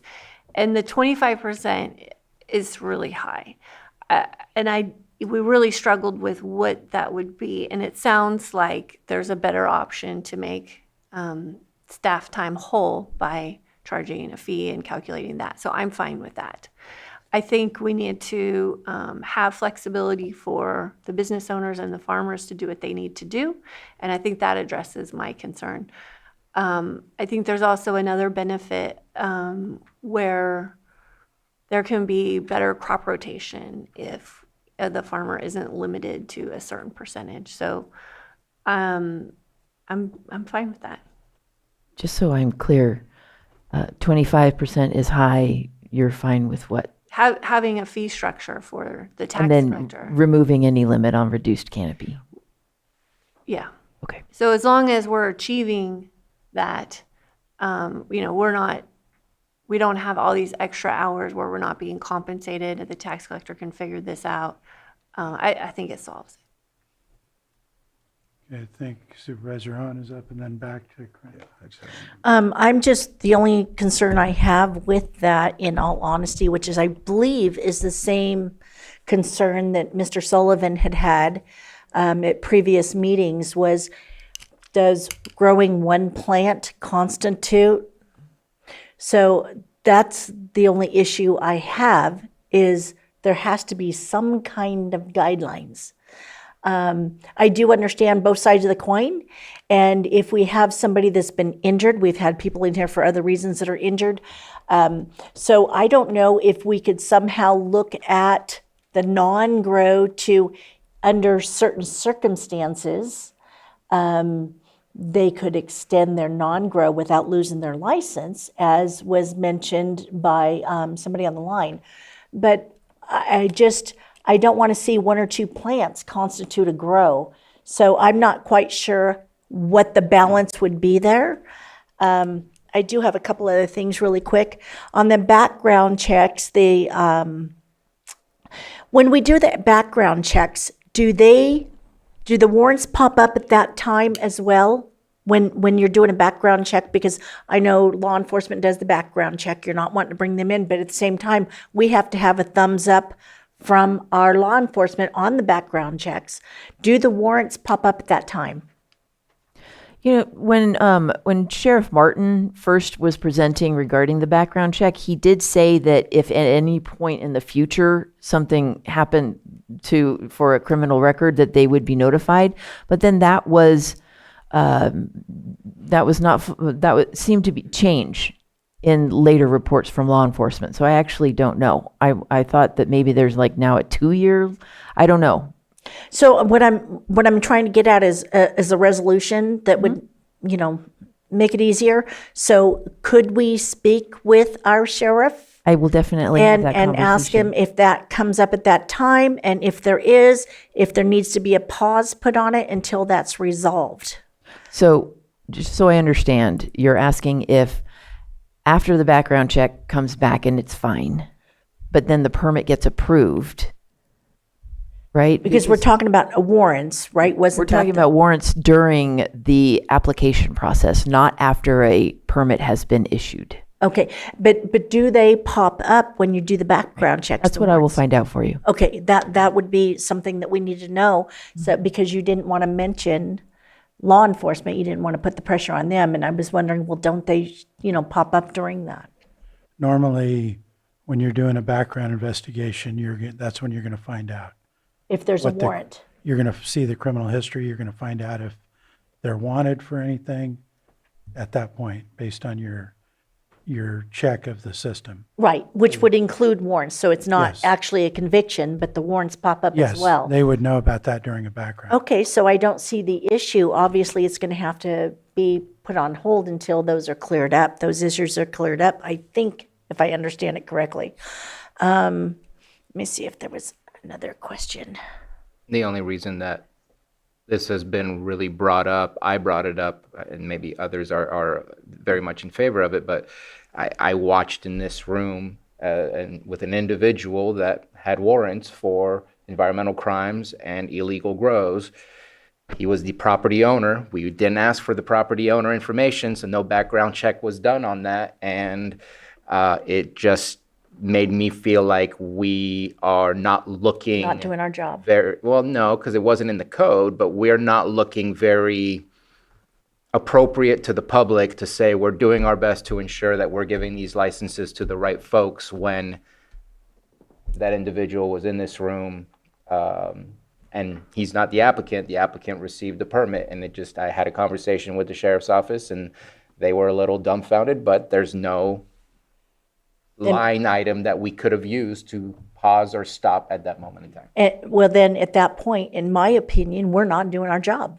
If we're not keeping the good players to a standard and punishing those that are not good players, those that are. That's why I've been adamant that we add this. Perfect, thank you. process. I appreciate it. Was that it?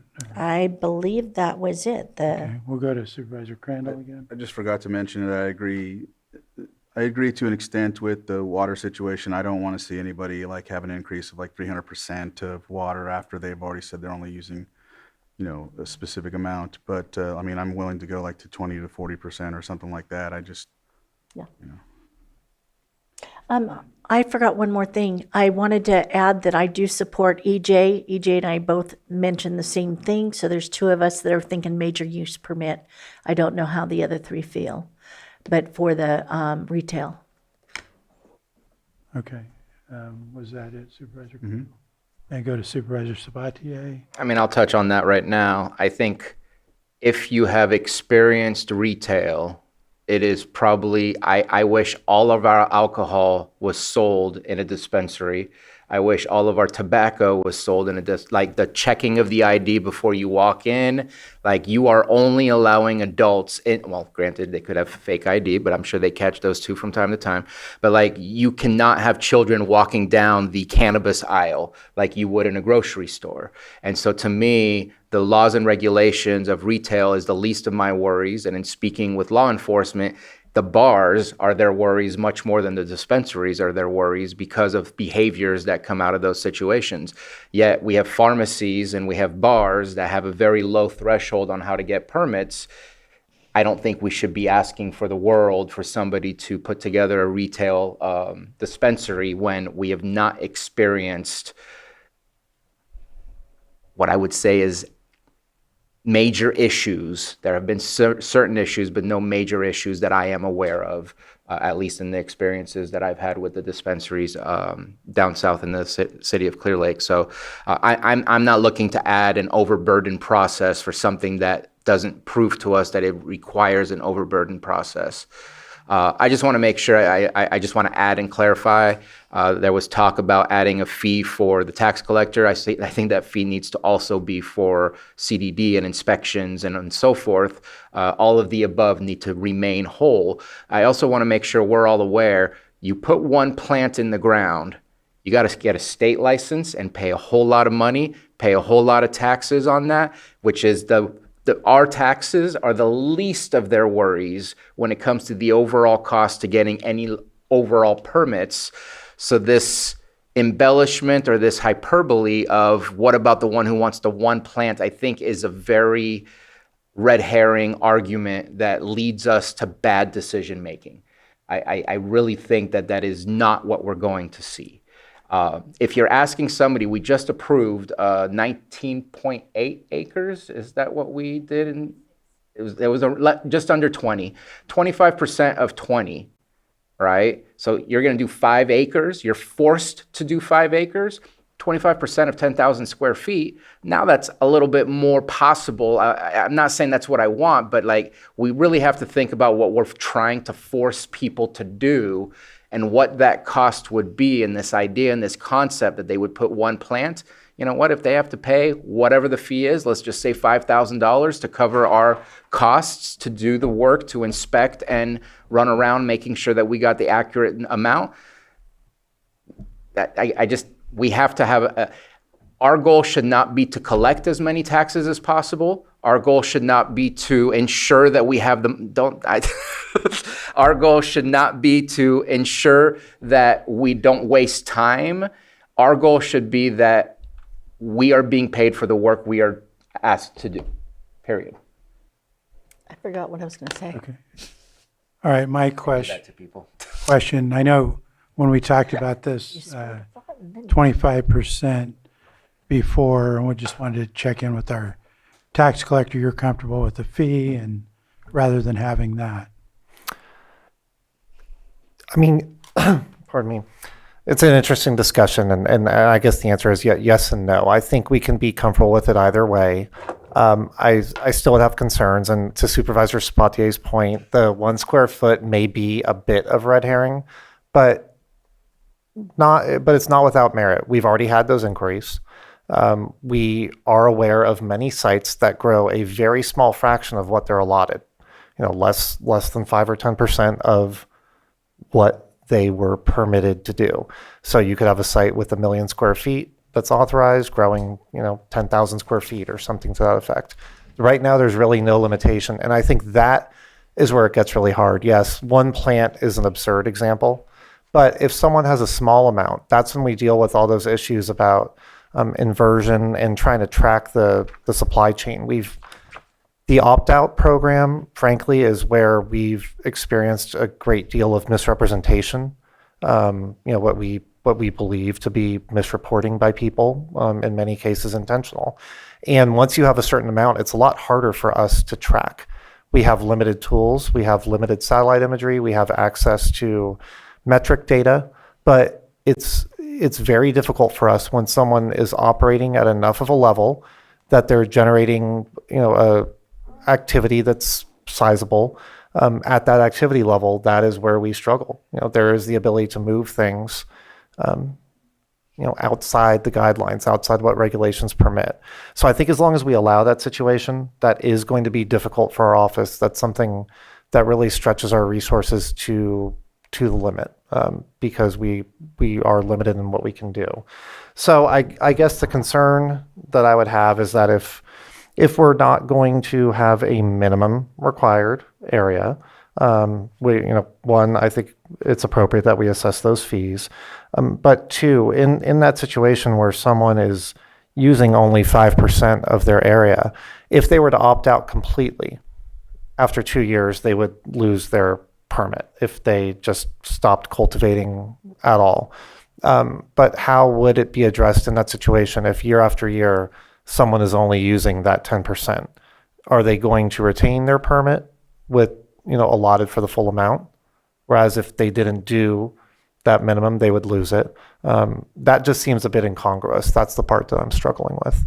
And we did review, I think, Santa Barbara as an example where if you cultivate consistently a portion of what is approved, your use permit after, I think, a 2 to 3 year period gets amended to only be approved for the amount that you have been cultivating. I think that We would satisfy presented my that. concern. Right. I know your office shared that information. I never heard the final resolution. So Right. The board didn't gain any traction before. Yeah. Go ahead. Or go ahead. I was up first. I do think that could be a solution. There would be amending their permit if they chose to only use 5 or 10%. That's all they can do after they do it for 2 years or whatever number of years we determine. I had 2 other things. One of them was dispensary and one was the number of grows. But I would like to sit, I know I've mentioned this, I think it was mentioned at the MAC, not the MAC meeting, but at the planning. The 2050, actually, LAPAC. I would like to see some kind of maximum on dispensaries, numbering how many we can have in a location or an area, as well as I know that some counties, and it's something whether or not we want to address that, the number of grows that we can have within the county, the number of acreage, the amount of acreage, maximum amount of acreage within the whole county. Okay, Supervisor Pyska. Yeah, and I think having the 2-year opt-out and cancellation gets us to a better place where we understand how much cultivation is going to happen in the county, because that's the problem, is that we have got all these permits for really large grows and they've never activated. So it's really difficult for us to figure that out right now. And so I think that will help us. I really don't like the idea of Santa Barbara because, again, you don't know why the farmer is making these choices. I mean, they could be doing soil remediation. Like, there's a lot of reasons they could be making these choices. And it seemed like the reason for that regulation was because they do have a maximum allowed canopy and they have a waiting list. And so if people were permitted and not doing it, that's my understanding. Okay. Is that they would give it to somebody else. That makes sense. Right. Okay. And I'm glad that we're having the retail conversation, and I'm good with the minor use permit. Okay, now I think we're going to Supervisor Sabatier. Yay.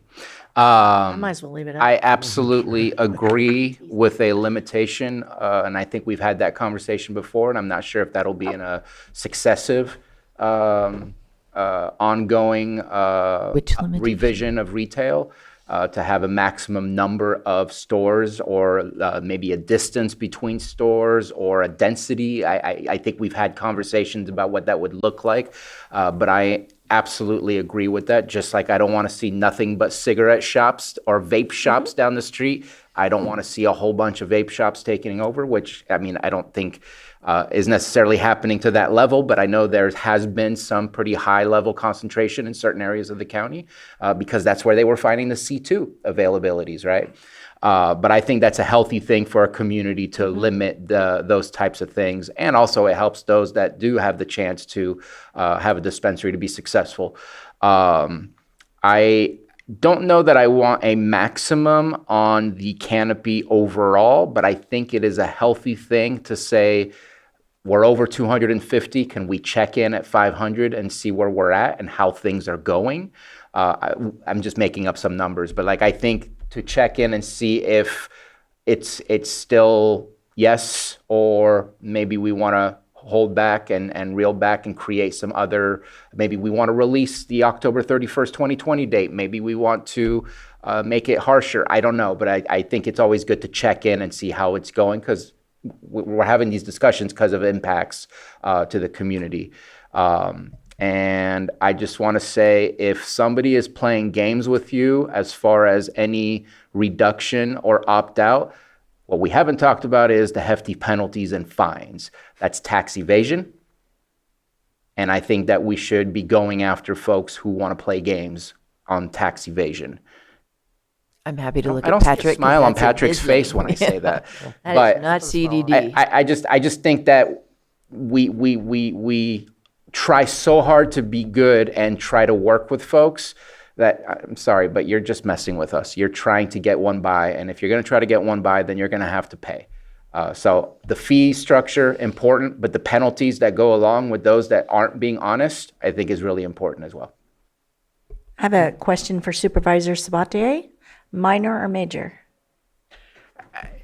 I mean, I'm going to stick with what I said. If Fine. I can hand out some opioids at a pharmacy with almost zero process, because it's mostly a by right, unless I'm building the building entirely from scratch, there's laws that you have to follow. So to me, it's more important that we have laws that you have to follow that follow the idea that retail is there. Right now, it just says retail.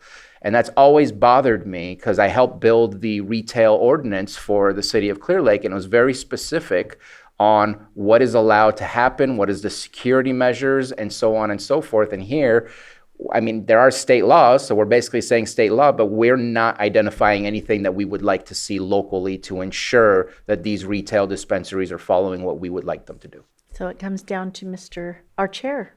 Yeah, so I hadn't weighed in on that yet, but I think a major use permit is a bit of an overreach for the retail. Again, similar to what Supervisor Sabatier said, it's been my experience that, the bars tend to be more of a problem in what I've seen. I think with a minor use permit, we can still handle and make sure that they're in compliance. I think it has enough in that process to where we can handle it. I just think the major use permit is going a little bit too far on that. That's where I would land based on what I know right now. If I could also just go over a couple of the things to make sure our direction is clear. Yeah. Reduced canopy will, going forward, be determined by the permittee. Options for opt-out will remain as is, which is after your state license is granted. You have 2 years. However, I had a couple ideas while you were talking that we're going to look into, and I'll bring them to you for options for opt-out if it's possible. Can I interrupt real quick? Do you mind, Chair? Go ahead. I do want to say that I'm not fully against the Santa Barbara thing, and here's the reason why. Not that we have people lining up in your hallway to get a new license, right? But we look at the cumulative impact when looking at a brand new project based on the full potential of someone's project. And if somebody has 50 million acres that they can do, but they're really only doing one, then we're eliminating other people's right to their properties to do something, because we're saying, no, that really sucks up a lot of water, even though they're never using it. But we're going to use the cumulative impact of the maximum potential of a project to identify how this new project that hasn't been activated would impact the rest of the environment. And so I don't mind this idea of a 2-year or a 3-year, and then you reduce if you've never been doing 100%. I don't know how that works. I'm just saying I don't mind it because it brings us to reality when we're looking at other people's livelihoods who are trying to obtain a permit to do something. And at one point, we have to be real and not say, well, there's this grow over there. Doesn't ever happen, but you can't use water because they use too much already. I think we have to find a way to recalibrate so that new projects have a fair chance at getting into a permit. Vice Chair. Did you have a response? Just that since we are putting an overall maximum countywide acreage for canopy as a possible Article 73 idea. I'd be happy to bring back options similar to Santa Barbara's as sort of like a dovetailing aspect to that. Yeah. That sounds good. Well, again, I just want to bring up the farm. You don't know why the farmer's doing it. And if we're in a period of drought for several years, they're reducing their canopy. If, they want to do regenerative farming and they want to move their crops around from this spot to that spot, that's why they're doing it. We are in a situation where we are holding these growers, if they want to maximize their canopy every year, to monocropping, which is not ideal. So that's why I think I would be really hesitant to do that, because then we're forcing people to, or we're taking away their options to farm the way that they need to farm. So maybe having a bigger footprint and moving their plots around each year is the better thing for them. I don't know. Yeah, I'm not fully comfortable, but I'm open to the discussion because there are some other issues, indirect issues from not doing it. But we're going to be at 20-acre max, so. That was my next question. To clarify, I've heard we're good with 20 acres. Other supervisors are comfortable with not capping at 20 acres per permittee or per permit. I don't know if I Is there said, but I'm consensus? happy with the 20. Okay, Fine with then we'll stay at 20. And then I think that's all I have. Retail will remain at minor use permit for C1 and C2. And in Article 73, did you want me to look at Type 7 volatile manufacturing in M1? We'll just bring that back. So a number of new districts and new types of land uses are included in 73. Okay. I have one comment. I think that some of my colleagues are comparing bars to dispensaries. The big difference there is it would probably serve better comparing it to a store that sells alcohol, because at your dispensaries, I don't believe you are using it, right? No, we You're don't just have- purchasing. Where the bars, it's still a substance, but they're actually consuming. So just to get apples to apples rather than Yeah. apples to oranges. Yeah, and I didn't mean any disregard to bars. When I spoke, I was more talking about the permit process that they have to go through to Right. get their permit. Thank you. No, Was that it? Unless you know that I've missed anything. Are you going to be bringing us back any information on maximum canopy just to compare? I know you had mentioned. I'm going to Santa save Barbara. that for 73 and Okay. stay as laser focused on this ordinance as possible so that we can pass it sometime this year. I had, with what Jess is saying, and I absolutely do think that could be, and I'm one that's kind of soft-hearted as far as you don't know what people are going through in their lives, whether there be an injury or financial or whatever it might be. But we could possibly look at extending that to a 3-year. If you're, instead of a 2-year, a 3-year, just extending it a little bit, well, it'd be 50% before Let me look they into lost it. options. I All mean, of our that minor might use be permits something expire that- after 2 years of inactivity. Okay. So that's already in our code, but let me take a look and I'll see if there's anything Just a that thought. could, yeah, I appreciate that. And Supervisor Sabatier? Yeah, Nara, one of our public commenters, mentioned the micro business. I just want to put it out there. I know that we added in micro business that if you have a resort that you can do retail for your guests, not for the general public. That is in our ordinance. Non-cannabis. Huh? Non-cannabis, correct. Yeah, that is resort commercial, which is the commercial activity that supports a resort, such as amenities like boat rentals or things like that. No, there's specific to cannabis micro business that you can have retail as one, because in micro business, I think you can choose 3 out There's of 4 3 or 4 different license types. And that retail was available for resorts if you had a resort for only guest consumption, not for the general public to go out there. And so And I know Confirming that. I That does not sound familiar to me. just looked at it. It was passed. And so I just want to highlight that that is already available for those that want to utilize that in a resort section. But I would love to see what other opportunities could occur in that same vein as we continue to progress through the concept of the micro business. I do not see micro business in. I think it's at state level, right? No, we passed it locally. Oh.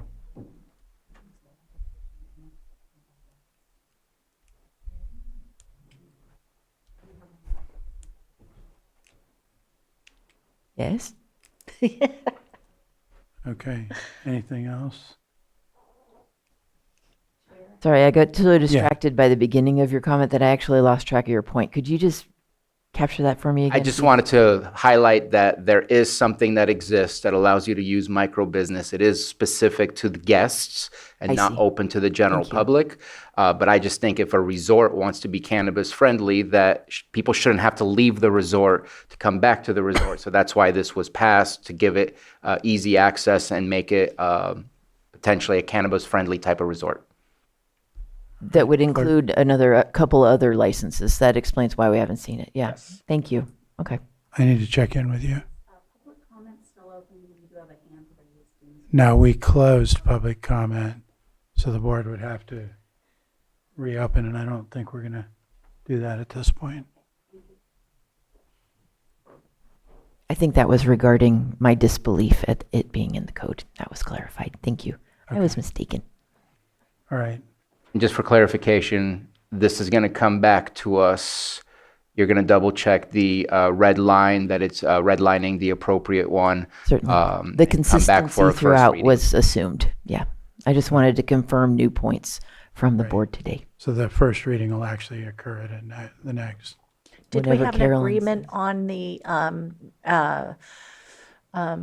maximum on the dispensaries? I think we had a consensus. Oh, I'd like to put that in 73 if that's okay. The dispensaries Yeah. too? Yes, Okay, ma'am. because I understood deal you were with going to that. do that with the, okay. So we'll deal with that separately. I understood that on. That'll take acreage, some not time and thought, dispensaries. and you'll have a few different criteria to consider. Okay, thank you. Okay. Like EJ's already maxed out. So then do we need any, what do we need to do at this point? There's not going to be a first reading today. So No, I think, if I may. Mr. Yes, Chair. please. So at this point, your board may consider just continuing this public hearing, this item to a date and time certain, so that the first reading of the ordinance will be continued to that date. Okay. And it will be by motion. So we'll need a motion with a date and time certain.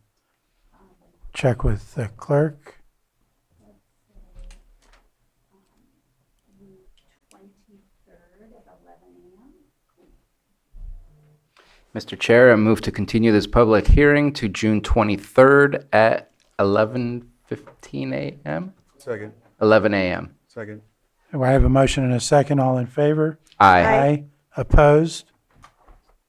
Hearing none, that motion carries 5-0. And Mr. Chair, just to again make you aware, I will not be here on that day, but Correct. I'm thinking you heard enough from me. Noted, we have notes. At what time? All right. 11 a.m. At this point, I mean, we still have a lot of work to do in closed. I'm not going to give a report today, but I'll open it up if any supervisors have anything critical they want to mention. Just vote, go out and vote. Okay, that's a good report. Anything else? Then we're going to move past that, and I'm going to adjourn or recess back into closed session. Mr. County Counsel, I've already read off earlier. Do I need to read off what we're doing again? Your board may want to just read the items that are still going to be taken up at closed session as next. At this point, for the public, I'm going to read off what is still pending in closed session. And that starts with item 8.1. It's a public employee appointment pursuant to Government Code Section 54957B1. Interviews for Health Services Director and appointment of Health Services Director. Item 8.2, Public Employee Evaluation Title Social Services Director. And item 8.3, Public Employee Evaluation Title, Special Districts Administrator. Those are the remaining closed sessions. Is there any public comment on those items before I adjourn into closed session? Not seeing any, then we are moving into closed, and this will be a partial, full shutdown. Full shutdown, Sam?